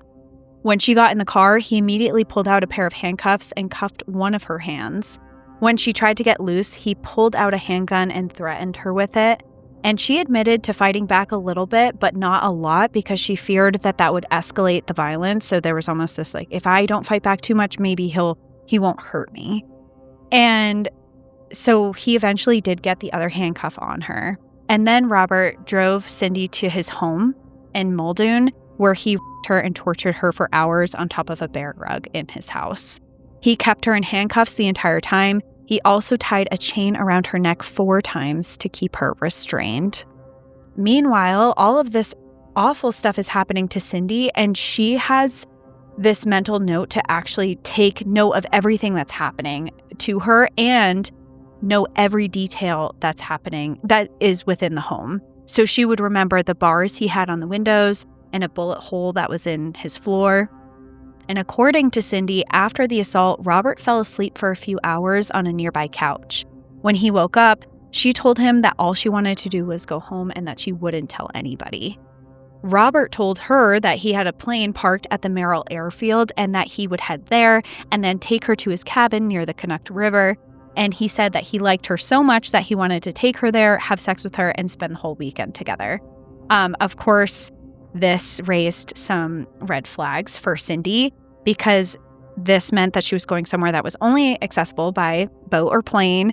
And even though he promised to bring her back later that afternoon, she immediately thought, no, she's never coming back if she goes to this place with him. And I think probably another red flag for her is Robert decided to show her all of his trophy huntings. And to see that, his large collection of hunting trophies, and then to be like, I'm going to take you somewhere remote away from everyone, probably felt like a big red flag. And even though he had told her that his name was Don, when he showed her these trophies, his name was printed on them. So she now knew his real name and believed that he was going to kill her. Robert also told her about the other victims that he had. According to Cindy, he claimed that there were 7 others whom he had kept for about a week. And even though he never admitted it to Cindy, she assumed that he had murdered them.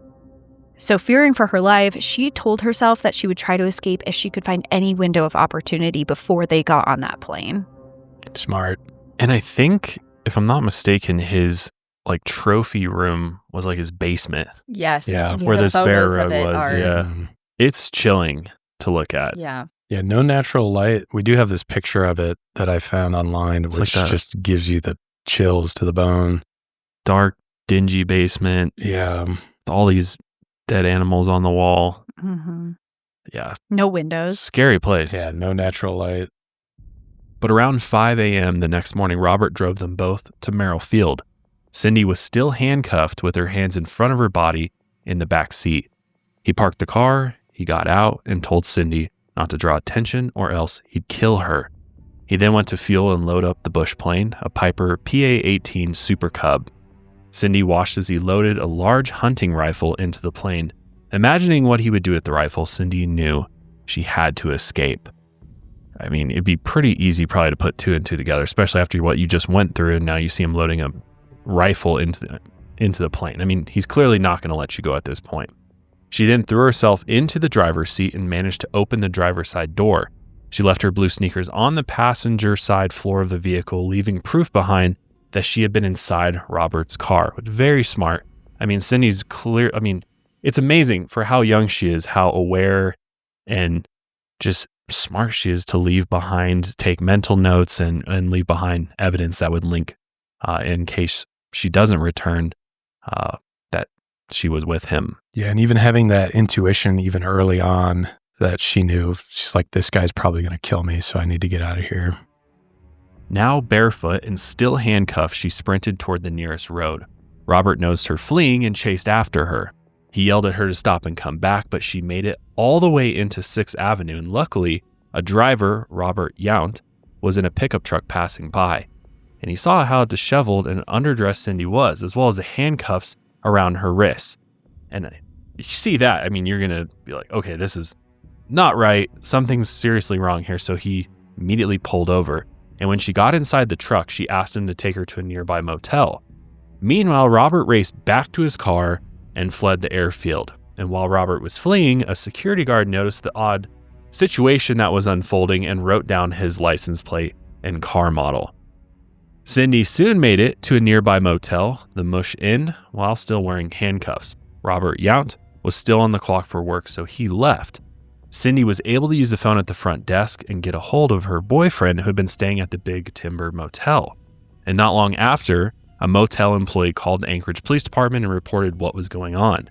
Police arrived soon after, and they found Cindy in a motel room and removed her handcuffs. And we will now show you a clip of Police Officer Greg Baker explaining how they found Cindy.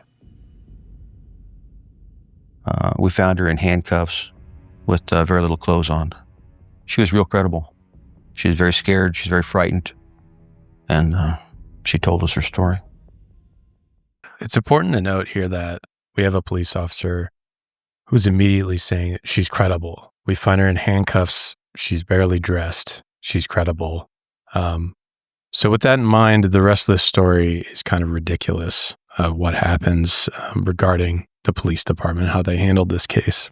Yeah. Well, Cindy goes on to give police a highly detailed statement about what had happened to her. She would also give them Robert's description. She described him as tall, wiry, scruffy, and unthreatening. She also gave them information about his car, a detailed account of the interior of his home. I mean, we talked about his very recognizable basement, just small details that she took into account while she was there. And even the street that his property was on, she was paying very close attention. And she even gave specific details about the gun that he had threatened her with, saying it was a revolver with a wooden handle. She also described the chain that she was tied up with and the blanket that Robert had wrapped her in. The police took her to the hospital, which was standard protocol for a sexual assault victim. And while on the way to the hospital, Cindy noticed that they passed by the same airfield that she had just escaped from. She asked the police to pull over and to go into the airfield so she could point out where she had just been taken. She could also point out Robert's blue and white bush plane. And so, I mean, the luck and fortune of that, of being like, this is where I came from, and this is the plane and everything, like it's all right in front of you. And the security guard also, who had just jotted down all of the information about Robert's license plate and model, noticed that the police were entering the airfield. He flagged them down and shared the information that he had just gathered as well. Once they had Robert's plane registration information, the Anchorage police contacted the Federal Aviation Administration for confirmation on his plane. And when the officers and Cindy arrived at the hospital, police received a call that confirmed the registration for the plane and the car. And of course, they both belonged to Robert C. Hansen. His home address was tied to the registration as well. Officers later showed up at his home, where he was returning moments later, actually in the same car that Cindy had just described. So things are coming together here. And they asked him if he had time for a few questions. He said yes and invited them inside. Police noticed that the interior of his home was exactly as Cindy had described it. It's believed that the chain he had used on her was not visible because Robert had hidden it away before he and Cindy left the house earlier that day for the airfield. And when they questioned him about Cindy's statement, of course, he denies everything. I mean, he's gracious and allows them in, but he's not going to admit to any of that. He said that Cindy was just causing trouble because he wouldn't pay her extortion demands, so casting blame on the victim almost immediately. He had used this excuse before, back when he was accused of rape in 1971, and when asked about the sexual assault, he responded to law enforcement, "You can't rape a prostitute, can you?" Disgusting. Is so telling of what he thinks of women just in general, that he thinks, even though she's a sex worker, doesn't think that consent matters because of her line of duty or her line of work. And it's just really I think all of these quotes are really opening like these little windows into his brain of how much he has no respect for women and how he doesn't really view them as people. Yeah. Yeah. Ugh. I don't know. What do you guys think of this extortion demands thing that he is trying to sell the police on? I mean, considering the fact that they have an eyewitness who was at the airfield, who saw all that go down. She's running out of his vehicle. She's handcuffed. We also have the driver picking her up. She's half clothed. The police later find her in this motel room with handcuffs on, and she gives this highly detailed story. Where are we at with like believing the extortion demands? If you try and put yourself in the shoes of a police officer in this case. Yeah, I think he's really leaning into the fact that he thinks that police officers are also not going to care about these marginalized communities.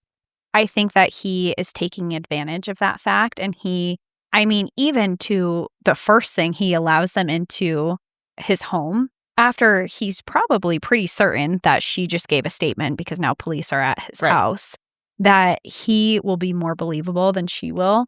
And I think he's really banking on that. And almost it feels like even confident that they will believe him over her. Definitely. And to say like, oh, she just wanted money.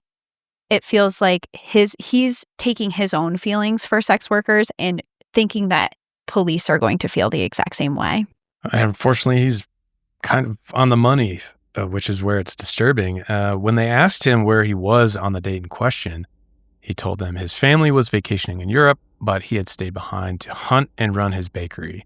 He was doing what he always did. But more specifically, he told police he had been spending time with friends on this time frame in question. He was drinking, and he even repaired a seat for his airplane.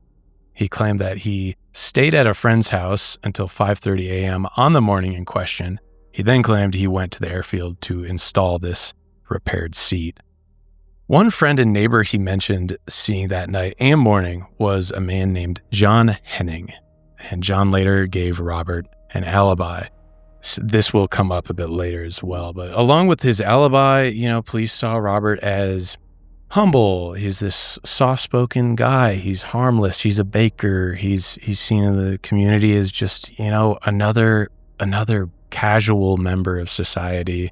And even the local police often went to his bakery, as we mentioned. They would get coffee and donuts all the time. They would even get free donuts sometimes. And this was all even confirmed by the assistant DA, Frank Rothschild. So here he is actually explaining how people in the community saw Robert. The troopers and the police used to go to his donut shop all the time. It was a very popular place to go. He had a bakery. People knew him. He was friendly. He was just a hardworking guy. Police couldn't find any evidence of the rape and torture Cindy told them about in his home, and they only found a loose panel filled with firearms. But, investigators didn't find this really that odd because Robert, they knew he was an avid hunter. You could go check out his basement. You see a million trophies on the walls. It's not that concerning. And unfortunately, they also could not find that revolver that Cindy had described, the one with the wooden handle, and they couldn't find the chain or blanket that Cindy had also described.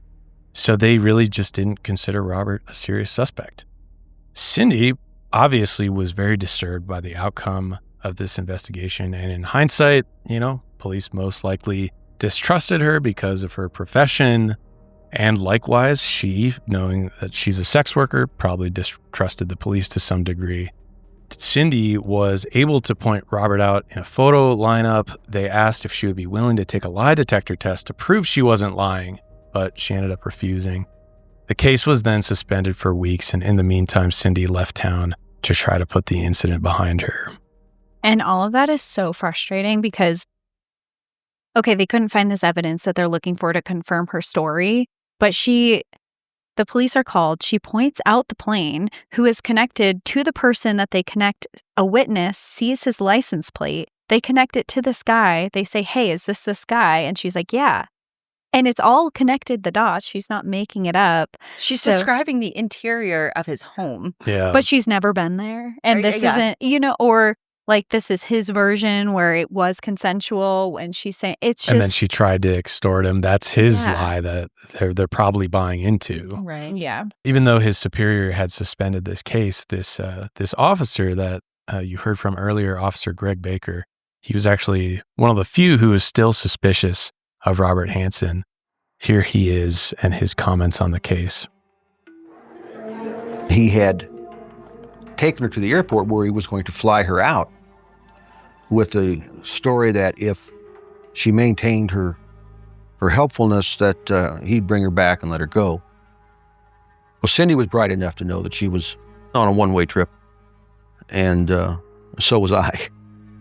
And so I kind of just put two and two together and figured that he was a very good suspect for the missing dancers. Also, considering that she is in handcuffs and they're about to get on a plane, I mean, doesn't it just suggest there's more going on here? It's not that hard to see through. But luckily, Officer Baker actually continued to investigate Robert Hansen, but he did not report his findings to his superior since the investigation was still technically suspended. Which is interesting that he would even go to the lengths, I think, to continue. Even though everyone was like, it's not him, like, move on. He had the sneaking suspicion and was in the background kind of making sure that this wasn't forgotten and that Robert Hansen was still in his mind of maybe he's not just a baker, and this seems very, very likely to be our person. Yeah. Well, I can't help but think, at what point did they ever even think, like, who is their suspect at this point? They have all these missing sex workers and dancers, yet they have nobody. Yeah. As a suspect, person of interest, as far as we know, they have not named anybody. Yeah. So here you have a guy with these unusual circumstances playing out. You would think that it'd be like light bulbs going off. Like, and prior convictions. Yeah. They look him up like, oh my God. He has all these things that line up with the type of person that we're looking for. And I think it goes back to two things. They are clearly, there's major prejudice there, but also just a hugely major lack of experience here. They just don't know how to deal with these types of cases because they probably have never taken them that seriously before. And then in this time period, serial killers were a relatively new thing, and they just really didn't know how to connect the dots, which seems wild because even just sitting here kind of talking about it from this perspective, we're all like, how do you not put these together? But for some reason, they just couldn't put it together. Yeah, I just don't. How? You have a man who's trying to force an underage girl in handcuffs into his plane to go God knows where. It seems like 2 and 2 equals 4. And his excuse of, well, she tried to extort me works. Right. Yeah. It's crazy. What? It's crazy to me. And I'm just curious of what's happening with his wife, because he's admitting to hiring sex workers by saying that. And it seems like his wife is away for a lot of this, but still, I mean, Anchorage isn't that big of a town. I mean, rumors spread, and she must be hearing at least something of what's going on. Yeah. The neighbors are watching the police go inside this guy's home, There's no talk circulating. Yeah. But again, the manipulation that might be happening at her home. So meanwhile, Detective Glenn Floth, an ace homicide detective with the Alaska State Troopers, and his team investigated the discovery of several bodies in and around Anchorage, Seward, and the valley where Robert had his cabin. Hikers were known to get lost and succumb to the elements in the area, but the victims in the area were growing in number. Detective Floth believed that the following victims were all connected to a single murderer. 2 of the victims had already been found before Detective Floth was assigned to the case. So this is kind of a recap of the women that we've talked about. So one of the victims, of course, was found by construction workers near Eklutna Road in July of 1980, and that victim was Jane Doe, who was given the nickname Eklutna Annie. The remains of Joanna Messina were discovered in a gravel pit near Seward. The remains of 23-year-old exotic dancer Sherry Morrow were discovered in a shallow grave near the Canuck River. She had been reported missing, as we discussed earlier, by her boyfriend a year earlier, and her gold arrowhead pendant that she had always kept with her was missing. This is an important detail, too. So remember that gold arrowhead pendant. Yes. And about a year later, the remains of exotic dancer Paula Goodling were also found near the Canuck River, buried in a shallow grave not far from Sherry, and she was found in an area only accessible by boat or plane. 223 shell casings were found near the bodies of both Paula and Sherry, and ballistic reports would later show that they had been fired from the same high-powered hunting rifle. And here we have an Alaska State Trooper, Wayne Van Clausen, describing the connections they made while finding these bodies. And that's about when everything started to become kind of scary for everybody, because the profile was the same. They were topless dancers from the clubs downtown, but that was certainly when there was the belief that there was a serial murderer out there. Missing persons was a relatively low priority. Statutorily, if you're an adult, you have a right to be missing. And there were a lot of instances where these girls would just jump on a plane and go away. The authorities then warned dancers and sex workers of the dangerous man that was on the prowl. And here's Assistant DA Frank Rothschild explaining that. Law enforcement were then and had been for a time advising young women who were working in some of these clubs and who were working the streets to be careful and to advise them there was a maniac out there who seemed to be abducting and killing people. It didn't take long before Detective Floth realized that the Alaska State Troopers didn't have the experience or the resources to take on a serial killer. And this is Alaska State Troopers. I mean, these guys are the premier law enforcement agency up there even to this day, because they have jurisdiction over the entire state, as opposed to Anchorage Police only has jurisdiction over the city. And so these guys are like, yeah, we're out of our depths here. And So, I kind of respect he Totally. admits to this. He's like, we're out of our element here. We need the federal agencies to come in. because FBI was really the experts and really coined the term serial killers. And so, it's time to get in touch with the experts. So they reached out to Special Agent John Douglas, who is just a badass, honestly. Yeah, this guy's awesome. But Special Agent Douglas was one of the first FBI criminal profilers and became well known for his work over the years. If you've ever watched the show Mindhunter on Netflix, very, very good show. The character Holden Ford is based on Mr. Douglas. Word on the street is that it's coming back. I heard, Those but are are we the taking rumors. that to heart? I'm not, but I Okay. kind of like enticing the rumors a little bit. They might even do it as like small movies. I hear. Okay. Yeah, if Interesting. it comes back. It's been years. I hope Yeah. they do. But Mr. Douglas famously interviewed serial killers and other violent sex offenders at various prisons, including David Berkowitz, Ted Bundy, John Wayne Gacy, Charles Manson, Ed Kemper, and many more. So he's talked to a lot of the same type of individuals. So he's got a lot more experience, I think, Yeah. than anybody in Alaska at this point. And maybe anybody in the Or world. in the world, quite Yeah. honestly, yeah. He's the serial killer expert. So here's Mr. Douglas talking about interviewing serial killers. Hear a little bit of his perspective. You finally get them talking. They start giving you that 1,000-yard stare. They're back. They're back 10 years ago, 20 years ago when they were perpetrating the crime. And they kind of lock into that 1,000-yard stare. And their memory is just so precise. And the fantasy is what keeps them going over and over and enables them to survive when they're incarcerated. So I got to tap into that. It takes time, but once I'm in there, I get tremendous information. Meanwhile, Alaska State Trooper Wayne Van Clausen pulled Robert's records from the archives in Juneau since the records hadn't been computerized yet, which that was I think a big hindrance for law enforcement, especially with serial killer cases. They didn't have an easy way to share records. Information is all manual for the most part. Just slowed the whole process down of sharing information. Yeah, it's just disjointed also. Yep. Yeah. Yep. I mean, literal filing cabinets, manila folders, those days. But he researched every town Robert ever lived in. Archived criminal reports on Robert Hansen dated back to 1961. So like, whoa, this guy's got quite the criminal history here, including that arson of the school bus garage. Trooper Clausen gathered everything he could carry and sent the rest by truck before heading home. State troopers then examined Robert's history in great detail.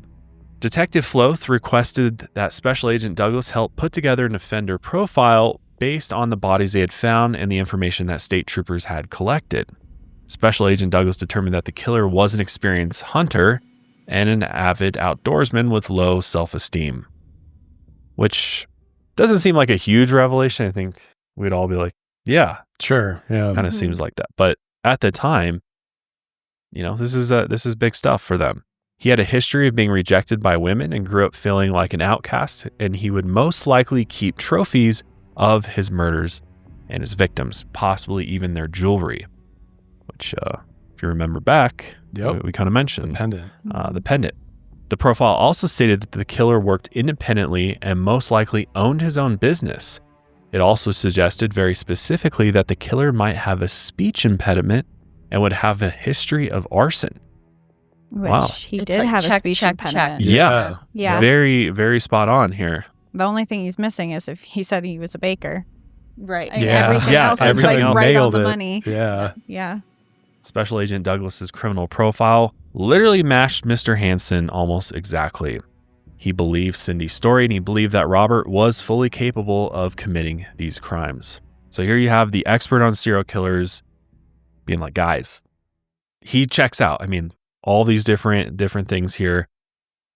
He's definitely capable of this. It couldn't be more obvious at this point. Right. Yeah. Alarm bells. When you're laying it out like that, so obvious, but back at this time, much of what they had against him was circumstantial. Right. So we're looking at it through a different lens and we have more information, but at this point in the story, it's all circumstantial. And also, it's important to note that never in U.S. history had a behavioral profile been used as the basis for a search warrant. So this is also a pivotal time and just a different approach and means of going about an investigation. So to obtain a search warrant, they needed to provide a list of items tied to the crimes to look for in Robert's home, bakery, and vehicles. They had Cindy Paulson successfully identify a firearm that was potentially in the home. Investigators also listed the rifle that was used to murder several of the victims because, of course, there was the casings, and we had discussed that. They also knew they needed to search for pieces of jewelry that belonged to the victims, according to Douglas's profile. Douglas also helped police write up the 48-page affidavit. It had to be bulletproof since the case was so large in scope and so complicated and all-encompassing. So 8 search warrants were eventually obtained for Robert's plane, his vehicle, his bakery, and his residence. I know they were very worried about not getting evidence. So that's why that's a huge affidavit and then 8 separate search warrants. So they're like, we cannot screw this up. Yeah. We have to get this guy. I know the DA was really worried. They're like, if we don't have strong evidence for this, he could get away again. So they were making sure they were going to leave no stone unturned for this. Or getting off on a technicality where you didn't have a search warrant for this and it's not admissible in court. Right. Yeah. And all before the age of DNA too. Right. Yeah. So they need that like smoking gun to feel like they've got enough to convict him. Police searched his property on October 27th, 1983, and police picked him up outside his bakery that morning. They asked to bring him in for questioning, and again, he did so without resisting, just like prior when they wanted to enter his home and speak to him. He seemed to be pretty compliant, but of course, he's probably getting a little bit nervous at this point. Robert's wife was still at home at the time, and inside the home, investigators found several pieces of jewelry and personal belongings that belonged to some of the missing women, including the golden arrowhead pendant that Sherry Morrow always wore. This discovery matched the criminal profile. I mean, exactly, like right on the money. Yep. Douglas is just like on it. And of course, everybody in the true crime world knows of him and his work. They also discovered a stash of firearms hidden within the insulation in the corner of his attic. And we did talk about before they found, there was this loose panel that had some firearms in it. And to me, the first thing I think of, especially in Alaska or any hunter anywhere, usually have their firearms in a gun case or some sort of, I don't know, sometimes you display them.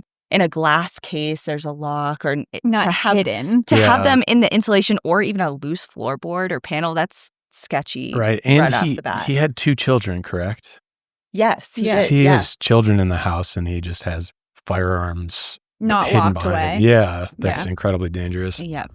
This included the .223 caliber Ruger Mini 14 semi-automatic rifle. And this was the exact same caliber of the shell casings found near some of the victims' remains. One of the most damning pieces of evidence that was found in his bedroom, actually, it was hidden behind his headboard, and they discovered a flight map with dozens of these little X's marked across it. Investigators would later match these markings with the locations where some of the bodies had been found. I mean, if that isn't evidence, what is? I feel like that's your smoking gun right there. This is how are you huge. And of course, the pendant is a huge absolutely. piece as well. But this map became the single best image for the scope of Robert's crimes. It's kind of haunting to look at. Many of the X's were concentrated near his favorite killing grounds, which we know this was along the Connect River, northeast of Anchorage. But it's sobering looking at this map, at least for me, because it does kind of just look like data points on a map. But when you kind of start thinking about what it actually is, it's just really, really disturbing that he was keeping this hidden as well, like near his bed by his headboard. It's like he kept it as like this little trophy. Like he liked that it was there, and it was his little checklist. And his wife is laying right there. Right like there. Maybe that knowledge also in psychology, I'm sure there's something to this. Added to his Played excitement into his of it. fantasies. Yeah, of like it is so close. All this knowledge and violence is so close to my other world, which is Darla and my family, and it's so disturbing. Yeah, I tend to say this kind of a lot in our recent episodes, but if you're going to be a criminal, be a stupid one, because slam dunk, you just marked where you hid all your bodies. Right. Boom, you're done. That's it, because you were this stupid about it. So during the search of Robert's home, a neighbor, John Henning's wife, came out of her home to see what was going on. If you remember, John Henning's, this was the guy that gave Robert the alibi during the time that Cindy had been kidnapped and raped. And when police told John's wife what was going on with Robert, she immediately rejected that alibi that her husband had previously given. She claimed that John was lying. He had not seen Robert that day. He lied to protect his friend, not really realizing how serious Robert's crimes were, which is crazy to me. I mean, I can't imagine myself giving my friend an alibi, especially without knowing, like, one, lying about it, but two, especially not knowing the gravity of the situation. Right. Yeah. Maybe, I don't know, you could claim complete ignorance on this, but that's just a terrible, terrible move. Yeah. I don't know. If Danielle asked me to give her an alibi, I'd probably do it. Yeah. Be like, yeah, she was with me. Why? But luckily, he called police later on, and he did retract his statement. So thankfully he did that, because they did hang on to that alibi for a while, the police did. Meanwhile, nothing of note was found inside Robert's vehicle, his bakery, or his plane. So they finally arrested Robert that day. This was 4 months after attacking Cindy Paulson, and they initially only charged him with assault, kidnapping, multiple weapon offenses, theft, and insurance fraud, which I found this kind of funny. They tacked on insurance fraud. If you remember earlier, it was for lying about his hunting trophies being stolen. Yeah, right. That he used to fund his bakery. Yeah. And I know in the investigators' minds, they're like, we have to get this guy on literally every single possible thing, because we have to get him off the streets and we have to hold him as long as we can. So they weren't willing to do a murder charge quite yet, because they were going to build up the case a bit more.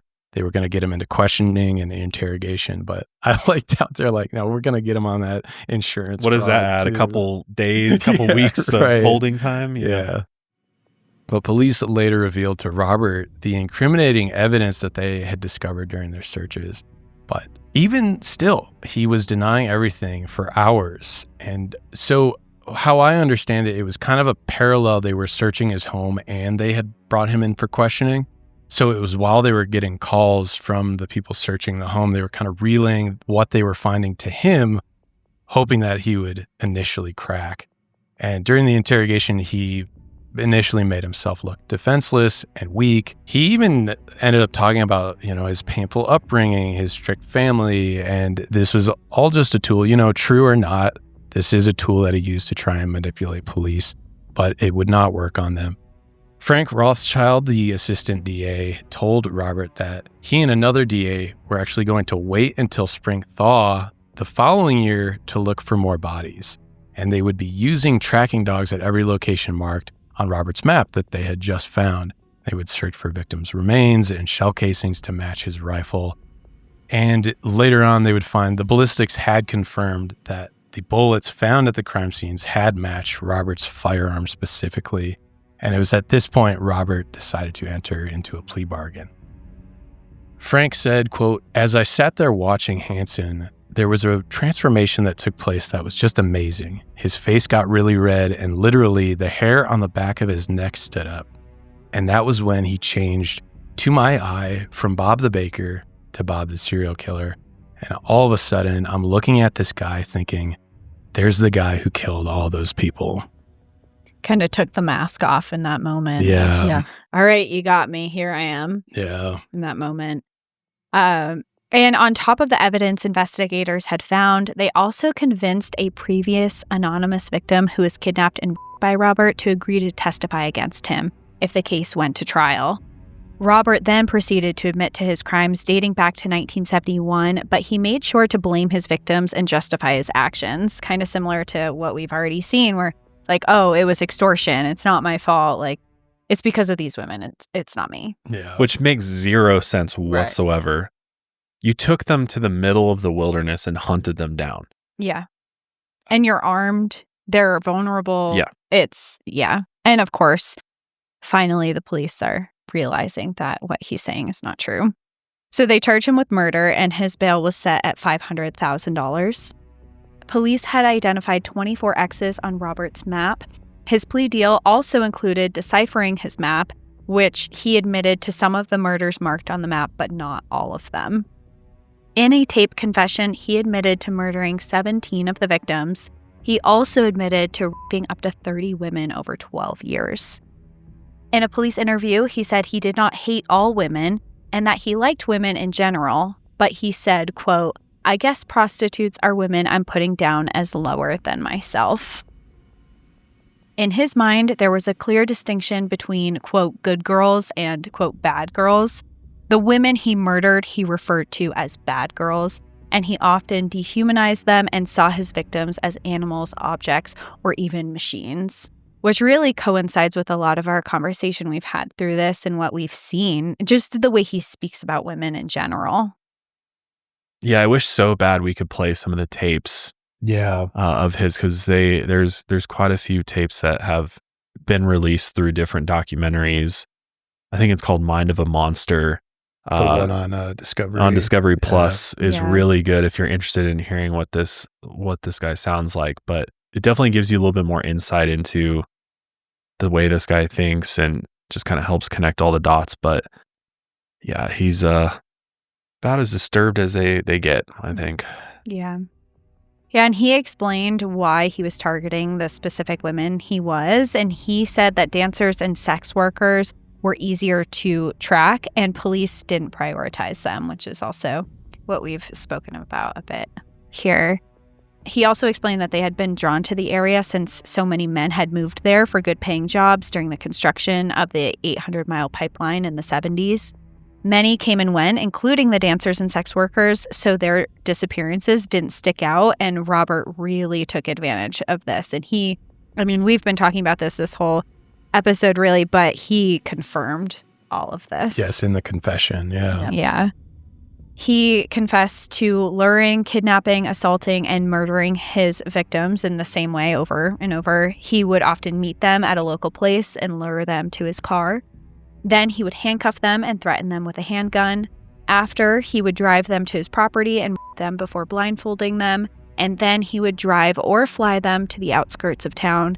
And here was where he would let them loose in a secluded spot he would use as his hunting ground. And there he would actually kind of toy with them and chase them and hunt them down in the same way that he would animals. By 1983, he developed what he called, quote, his summer plan. He had this whole, going back to the manipulation here, he had this really planned out because he would send his family away on these vacations, like, have fun, guys, like, enjoy your summer vacation. Meanwhile, that would open up his home to him being alone, and he could, as we've said throughout this episode, that he would actually bring them back to his house that he shared with his family. And when he was done doing what he would do to these women, he would bury them in shallow graves out in the wilderness. Investigators called the previous anonymous victim to let her know that Robert had confessed, And we do have a video of her explaining how she felt hearing this. The third time they called back and said that he had confessed and they wouldn't need me. So I hung up the phone when we were done talking, got my son off to school, got my husband out the door, and proceeded to fall apart. I started crying. I couldn't stop. I had no control over it. It controlled me. I could see each and every one of those women, how they died, probably hunted down like dogs, wounded and then hunted more. In exchange for his cooperation with investigators, he was promised an easier criminal process, which I'm like, why'd we give him anything easy? Right. Do you think they kind of just said that? Probably. Yeah, that's what I'm thinking. I'll be like, yeah, we'll make it nice for you, but maybe they didn't mean it. Yeah, they're bluffing. What's crazy to me, and I didn't even notice, that Alaska did not have the death penalty at this time. Yeah.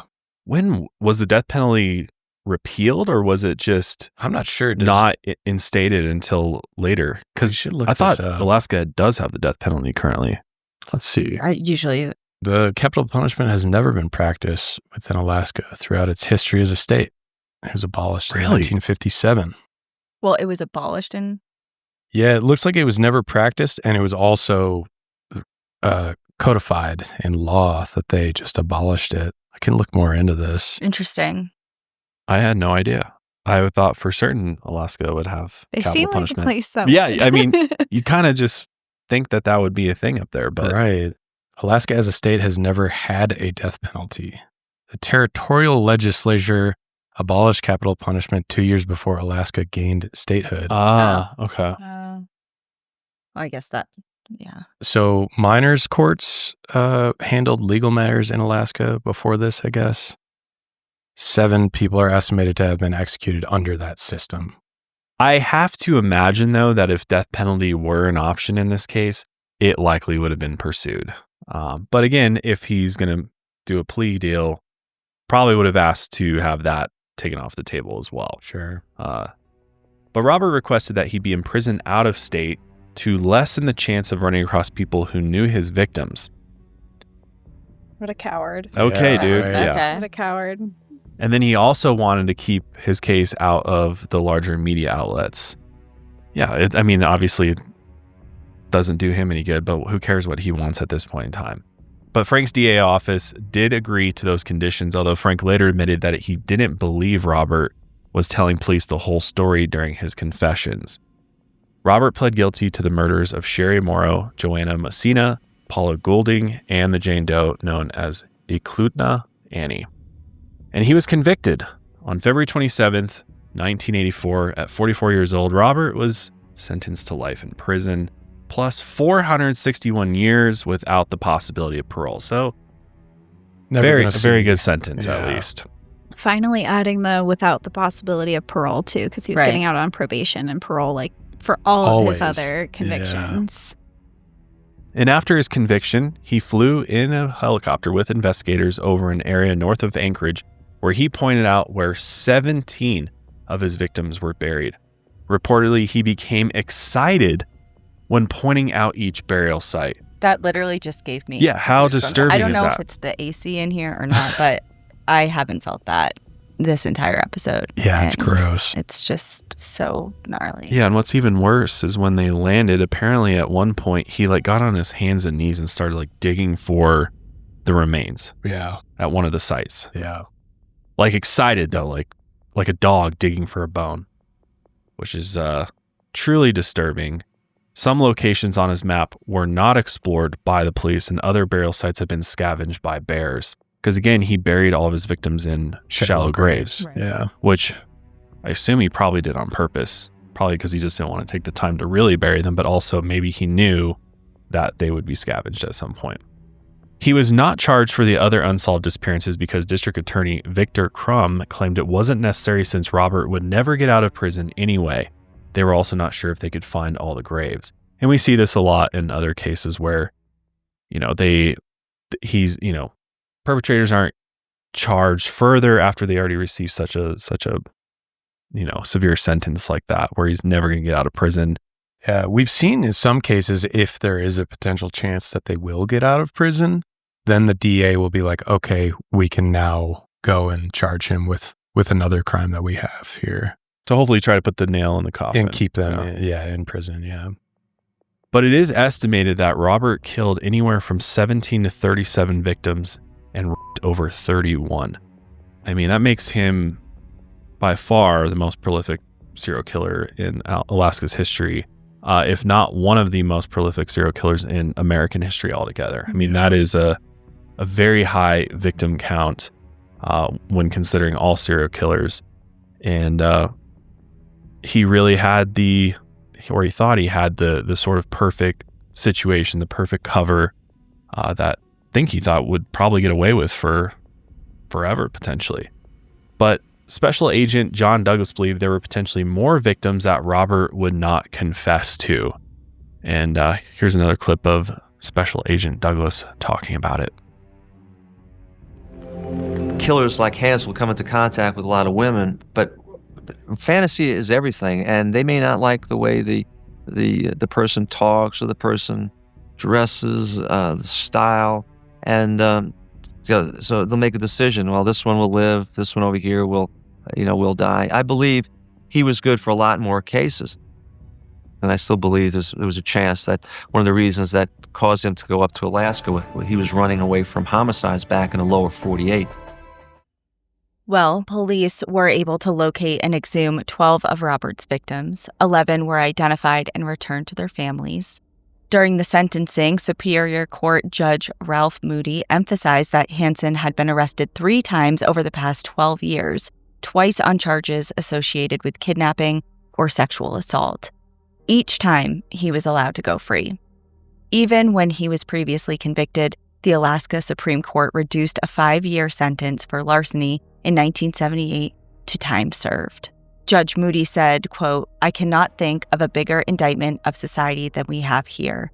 This gentleman here has been known to us for several years.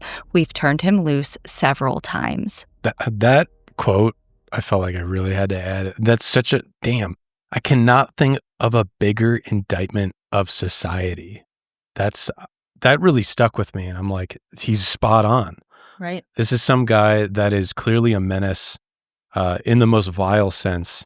And yeah, we continuously, our system let him go countless times. It's just disturbing to think about. And was kind of sadly the norm in a lot of cases back in the 70s, 80s, during kind of the golden age of serial killers. You saw this happen all the time. They'd get caught, they'd be let go. They'd get caught, they'd be let go. And by the end of it, a lot of people lost their lives that didn't need to. Yeah. And thankfully, I think we've learned a lot from this time period. And I think that's partly why we don't see serial killers exist in the same way that they did, along with, lots of other things, especially DNA testing and forensics, advancements in forensics. So, but yeah. Well, going back a little bit to the death penalty and our discussion about that, and, different people have different feelings on the death penalty and whether or not it's something that they would seek. Well, Assistant DA Frank Rothschild didn't regret not being able to seek the death penalty. And he said, "I would have wished every breath he took had an element of pain to it. But here's how I thought about it. Here's a guy whose passion in life is going out into the wilderness and hunting, the great Alaska wild. Instead of being able to do that, he was put in a cell with no view of anything, forget the mountains, with rancid air and horrific people around him. That, to me, is supreme punishment." And what do you guys think about that? Like, do you agree with that? We've talked a lot about capital punishment on this show. We've kind of exhausted about it. If you're curious, you go back to some other episodes. I'm pretty against it. Just because mostly because systemically, I think it's a flawed system. I think it's a racist system. I think it's if you're poor, you're more likely to be executed. And And yeah, I mean, I think he brings up some really valid points that this guy gets to do nothing of what used to make him tick. He's put in a place that's kind of completely the opposite of what made him breathe. And so I think supreme punishment is spot on. I think at least for this case, you know, you could kind of talk about other cases in a more general sense, but at least for him, I think that's spot on. Like, yeah, he just gets to rot. Yeah, like this is a version of hell for him. Yeah. You know, and that's good in his eyes. You know, that's what he wants. Yeah, because we've talked about like if we would kind of how we would do in prison in some episodes. And part of me thinks, I don't know, I would just get a lot of reading done, maybe write a book. Like unfortunately, I can exist in like kind of smaller spaces and find things to do, but I think guys like him can't. Right. Yeah. Yeah. And I get the concept of an eye for an eye, because especially when emotions are heightened and there's victims' families. But at the same time, I feel like the death penalty really is kind of a get out of free card, because their families are going to be alive and have to live with this every day for the rest of their lives. But the person who committed these acts is dead and gone and doesn't have to think about this ever anymore. Yeah. And it's, instead of sitting in punishment for the rest of their life, they kind of get out. Yeah, I think that's a really fair way to look at it. I've sometimes offered up the point of view of, if it were up to me, I'd leave it up to the victims and their family members, because like what you just described might work for somebody, but somebody else might be like, I can't sleep at night knowing this guy's still breathing and still alive. And in some cases, there's always the looming possibility of, could they get out on parole? In other cases with killers, not necessarily serial killers, but other cases. So, and we've seen in those cases where it's like the potential parole, all the families have to like go show up to these hearings again. And they're re-victimized again, you know? So like, yeah, there's that you always have to think about as well. But in this country, it's very much a flawed system. And as we know, people who end up on death row are on death row for a long period of time. And then, you know, what's the quality of life there? Sometimes it's better than it would be if you were just, in prison for the rest of your life. Or it could take years for you to actually end up being executed if you ever get executed. Then there's this long process. So there's the appeals system. The appeals system, exactly. So it kind of ends up sort of being the same thing as being sentenced to life in prison in some cases. So I think the capital punishment in this country is the system is antiquated and flawed. And if you're going to have it, it needs to be swift and just. It needs to, we can't dilly-dally around with it forever. But again, like Austin brought up, there's cases of innocent people being executed. Yeah, those are the worst. And so it's like, I don't think there is a perfect answer to it. I think in my mind, I would leave it up to the victims to decide. Because I think even there's recent cases where, like the Koberger trial, the Idaho murders, there's victims' families that are upset with the outcome of that trial or that case. And, a lot of them wanted to see him have the death penalty brought down, and instead he's going to serve prison for the rest of his life. And so it just really depends on who you are. And again, emotions do play a big factor. It's not a black and white. There's no. And that's why it's a continuing conversation. Yeah, right. There is no cut and dry answer. Right. But I think in this case, for Robert, like, I think that penalty is definitely, being secluded and away from nature and, what made him tick and just like his passions and being out in the wild. And, that is a form of severe punishment. Totally. Yeah. So especially in this case, I think this guy was out enjoying some of the most beautiful landscapes in the world and just freely going wherever he wanted, and to rip his freedom away. This guy was flying and, doing a lot of things some of us never do, and seeing things that some of us never do. So to rip that all away from him, put him in a cement walled room for the rest of his life, probably is worse than just killing him. Yeah. Yeah. Frank Rothschild retired and moved to Hawaii after closing this case. And he said, when you're doing that kind of work, you're seeing a portion of the world that's pretty dark. You're just so involved with all these horrible life situations, and it wears on you. And the ultimate was the Hansen case. It doesn't get any darker than that. I also couldn't think of a better place. Like if you're from Alaska, living in Alaska, to retire to Hawaii. Yeah, it's like, I just need a complete change of scenery here. Yeah. Robert Hansen was initially incarcerated in Pennsylvania, but was moved to Lemon Creek in Alaska briefly before being sent to Spring Creek Prison in Alaska in 1988, becoming one of the first prisoners there. So I think that was important to note because if you remember in his plea deal, that was a part of it. He's like, I don't, Alaska. no Alaska. So they just put him in Pennsylvania for like a hot second. And then they're like, sure. We technically didn't imprison you for the first, moment of your imprisonment in Alaska. So they agreed to the deal, but then I found a little loophole in it, which I appreciated. In 2014, he was moved from Spring Creek to medical segregation in Anchorage Correctional Complex due to failing health. And on August 21st, 2014, Robert Hansen died of natural causes at the age of 75 at Alaska Regional Hospital. He did have a do not resuscitate paperwork on file. And Robert Hansen, he will forever be known as this terrifying archetype of what an American serial killer is. He hid in plain sight as this quiet, meager baker. He was a husband. He was a father. Yet he and killed dozens of women for sport. And in October 2021, some good news, the Alaska Bureau of Investigation Cold Case Investigation Unit launched another attempt to identify more potential victims' remains. And a young woman once named Horseshoe Harriet was actually identified to be Robin Pelkey after 37 years. Her skeletal remains had been discovered in 1984 near Horseshoe Lake, which is why she got that nickname. And this was near the Little Susitna River, which was just a few miles northwest of Anchorage. And through a new DNA profile generated and uploaded to public access genealogy database, investigators were able to construct her family tree, which then led to her identification, which is just awesome science that we have now. I don't really understand it fully, genealogy, but I'm very thankful that people do understand it to this degree that can, I know sometimes it's a lot of deduction and it's even just like asking people questions, reaching out like, oh, was this your sister? And do you know this? Did you have a half brother or whatever? And then obviously it's a lot of DNA as well, but yeah, I find it fascinating.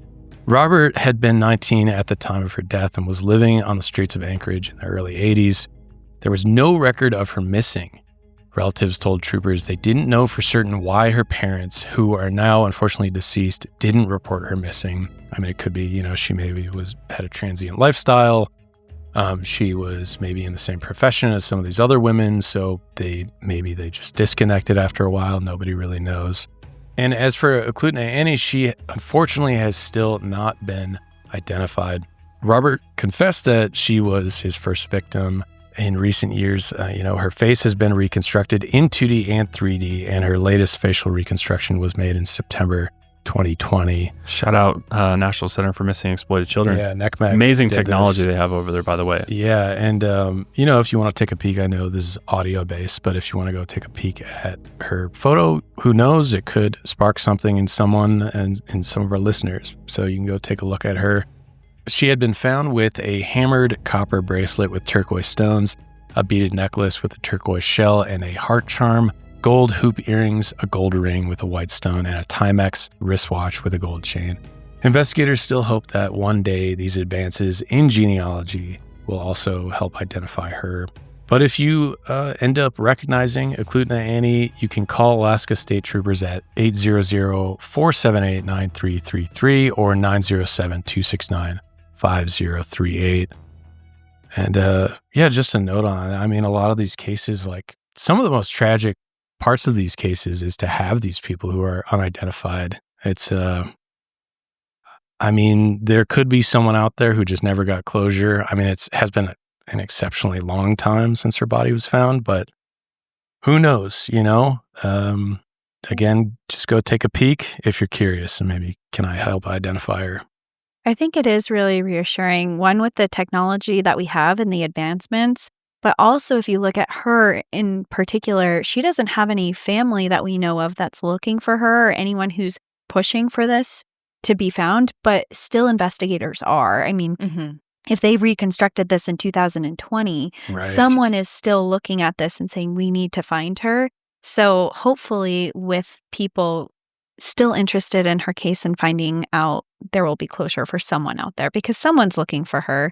And even though this was the 80s and time's passing, and as time passes, there's less and less people who will be able to verify this, it's still not that far. It's still pretty recent, and there's probably family members whoever she is still wondering what happened. Yeah, absolutely. And I think with the advancements in technology, genealogy, DNA, I think we're going to see hopefully more of these victims identified. And again, we didn't even go, we're able to go over every single victim as we, with most serial killer cases, I mean, sometimes there's not enough information around their story or who they were.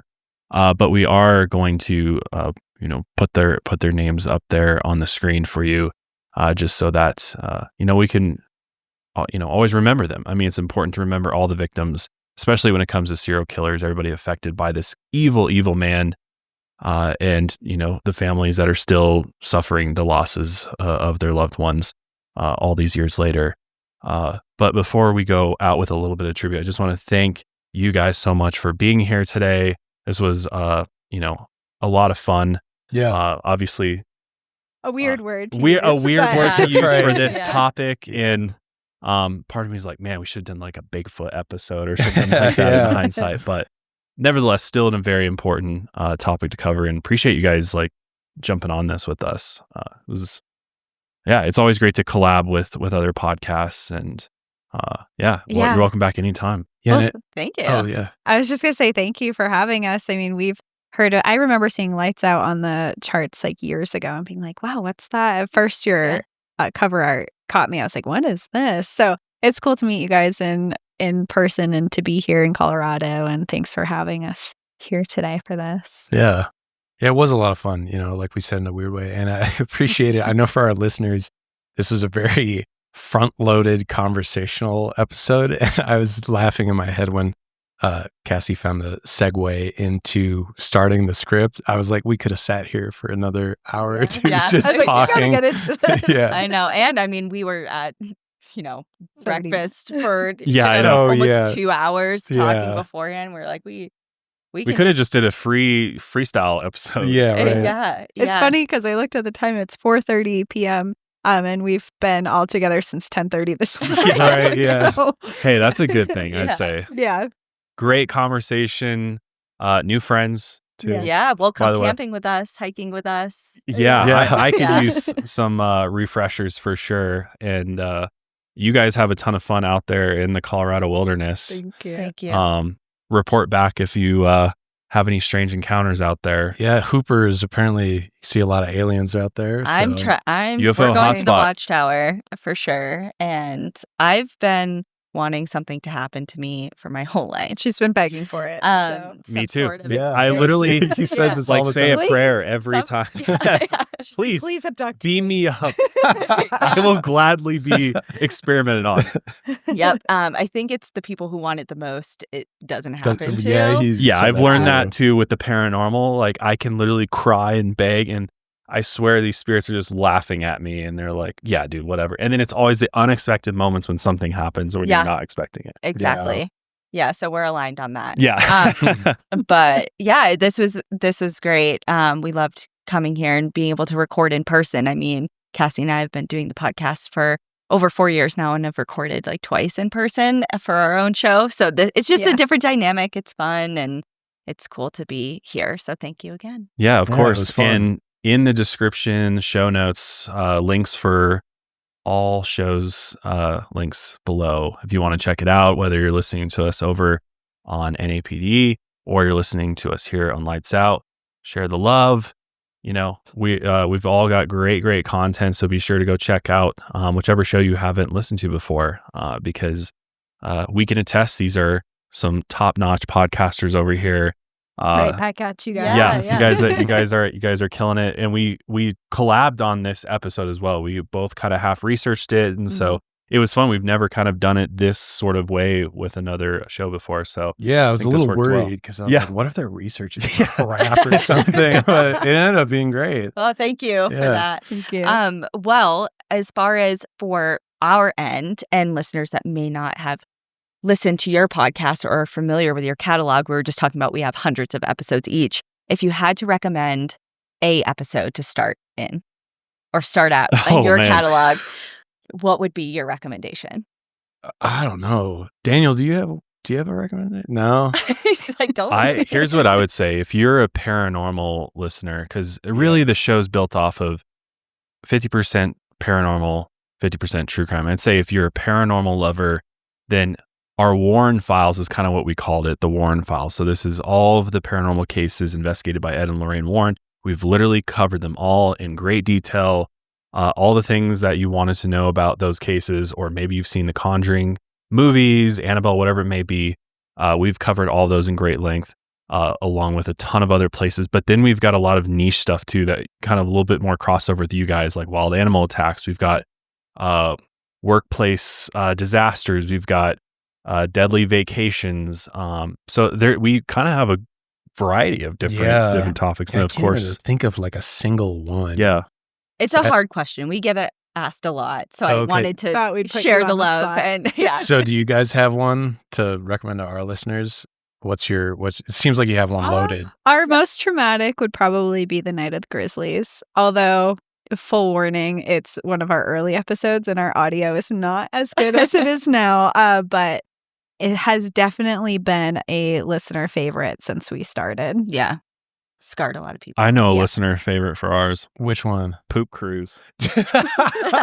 That's a personal favorite of mine too. We did like worst vacation disasters. Yeah. And we had some like really sad ones towards the beginning, forewarning, but we ended it with Poop Cruise. Isn't there a Netflix? Yeah, Netflix just came out. No, I just watched it. Oh, it's already out. It's out. I saw it on the recommended to you. I'm like, why is it's this very good. Yeah. Yeah, it's like in the top 10. Yeah. You should watch on Netflix right now. Because that one's fun. Nobody dies in that one. So, and then we kind of left that episode off with a bang. I mean, that took up a huge chunk of the episode, and we were just laughing through the whole thing because it's so ridiculous. Like, just the poop everywhere. Yeah. I felt like I was 15 again, making poop jokes constantly. Yeah, it was, that one was a really good one. Yeah. Chillingham Castle's another I like that great one too if you're interested in like a paranormal location with like pagan history. Yeah. Occultists and all sorts of wild stuff that happened there. Yeah, that's a good one. So it's really a good mix though. If you're into paranormal, true crime, we also have done we've almost done all the UFO abduction stories out there over the years. Okay, sorry. We've been talking for like 5 hours, but I have to ask you, what is your favorite UFO abduction story? Ooh. Of the big ones, that are always kind of Yeah. I tend to go back to Travis Walton quite a bit. It's a good one. Yeah. I just believe that guy. I was gonna say I just like feel like he's so consistent over the years.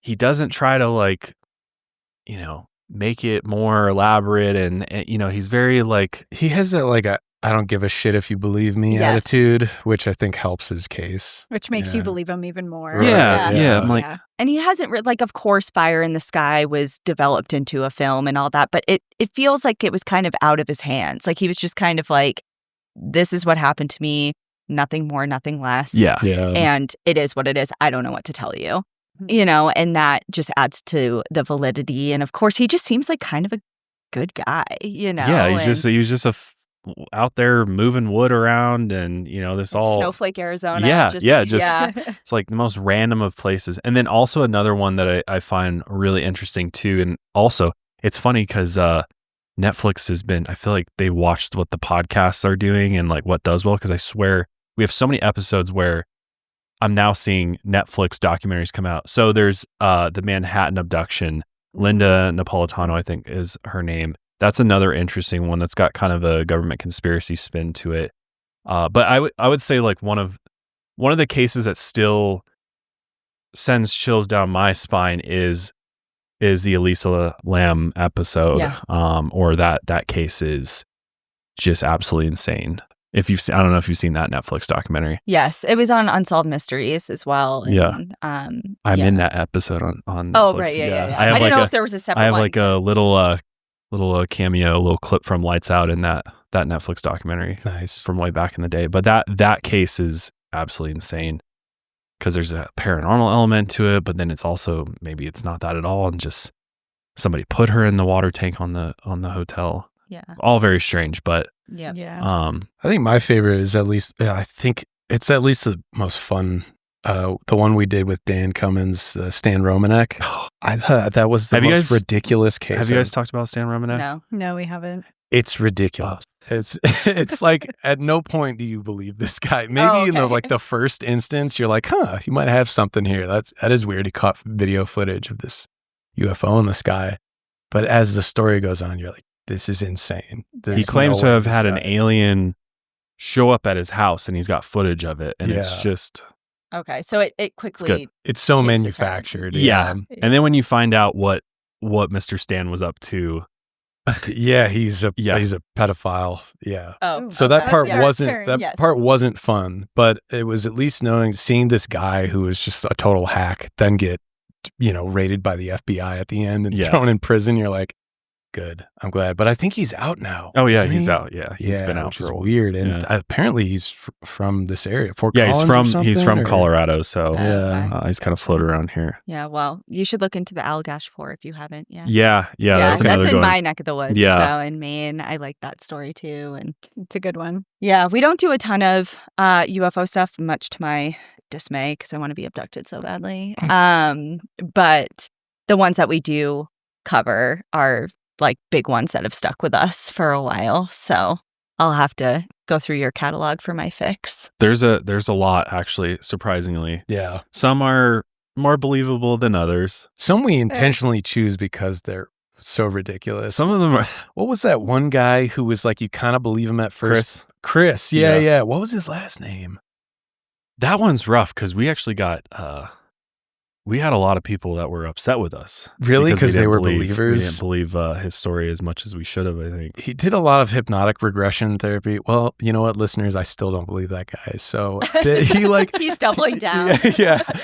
He goes into this, he meets was it the Virgin Mary or something came to him or something like that? Yeah, alien encounter turned into like a spiritual, biblical thing. A religious awakening. Something I've never heard of before. Yeah. And maybe it happened. I don't know. And he was healed from like ailments and things like that. It was very, very interesting. Yeah, he had a chronic illness that he Bledsoe. Yeah, that was it.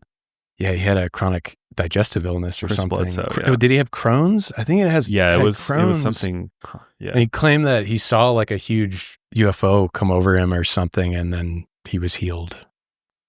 Okay. A miracle. Yeah. Truly. Hey, to each their. I can't confirm or deny. I wasn't there, so maybe it did happen. We always say that we weren't there. We're just sharing the information. The story. Yeah. But yeah, thank you guys so much again for coming on. Welcome back anytime. And if we ever find ourselves out on the East Coast, we'll definitely hit you guys up. Please do. Whether it's Maine or Vermont or Boston, wherever it may be. I don't know. I probably won't be in Maine for that long, so wherever. Don't go to Maine then. Okay. Yeah. Come for the foliage, and then we'll find somewhere else to go.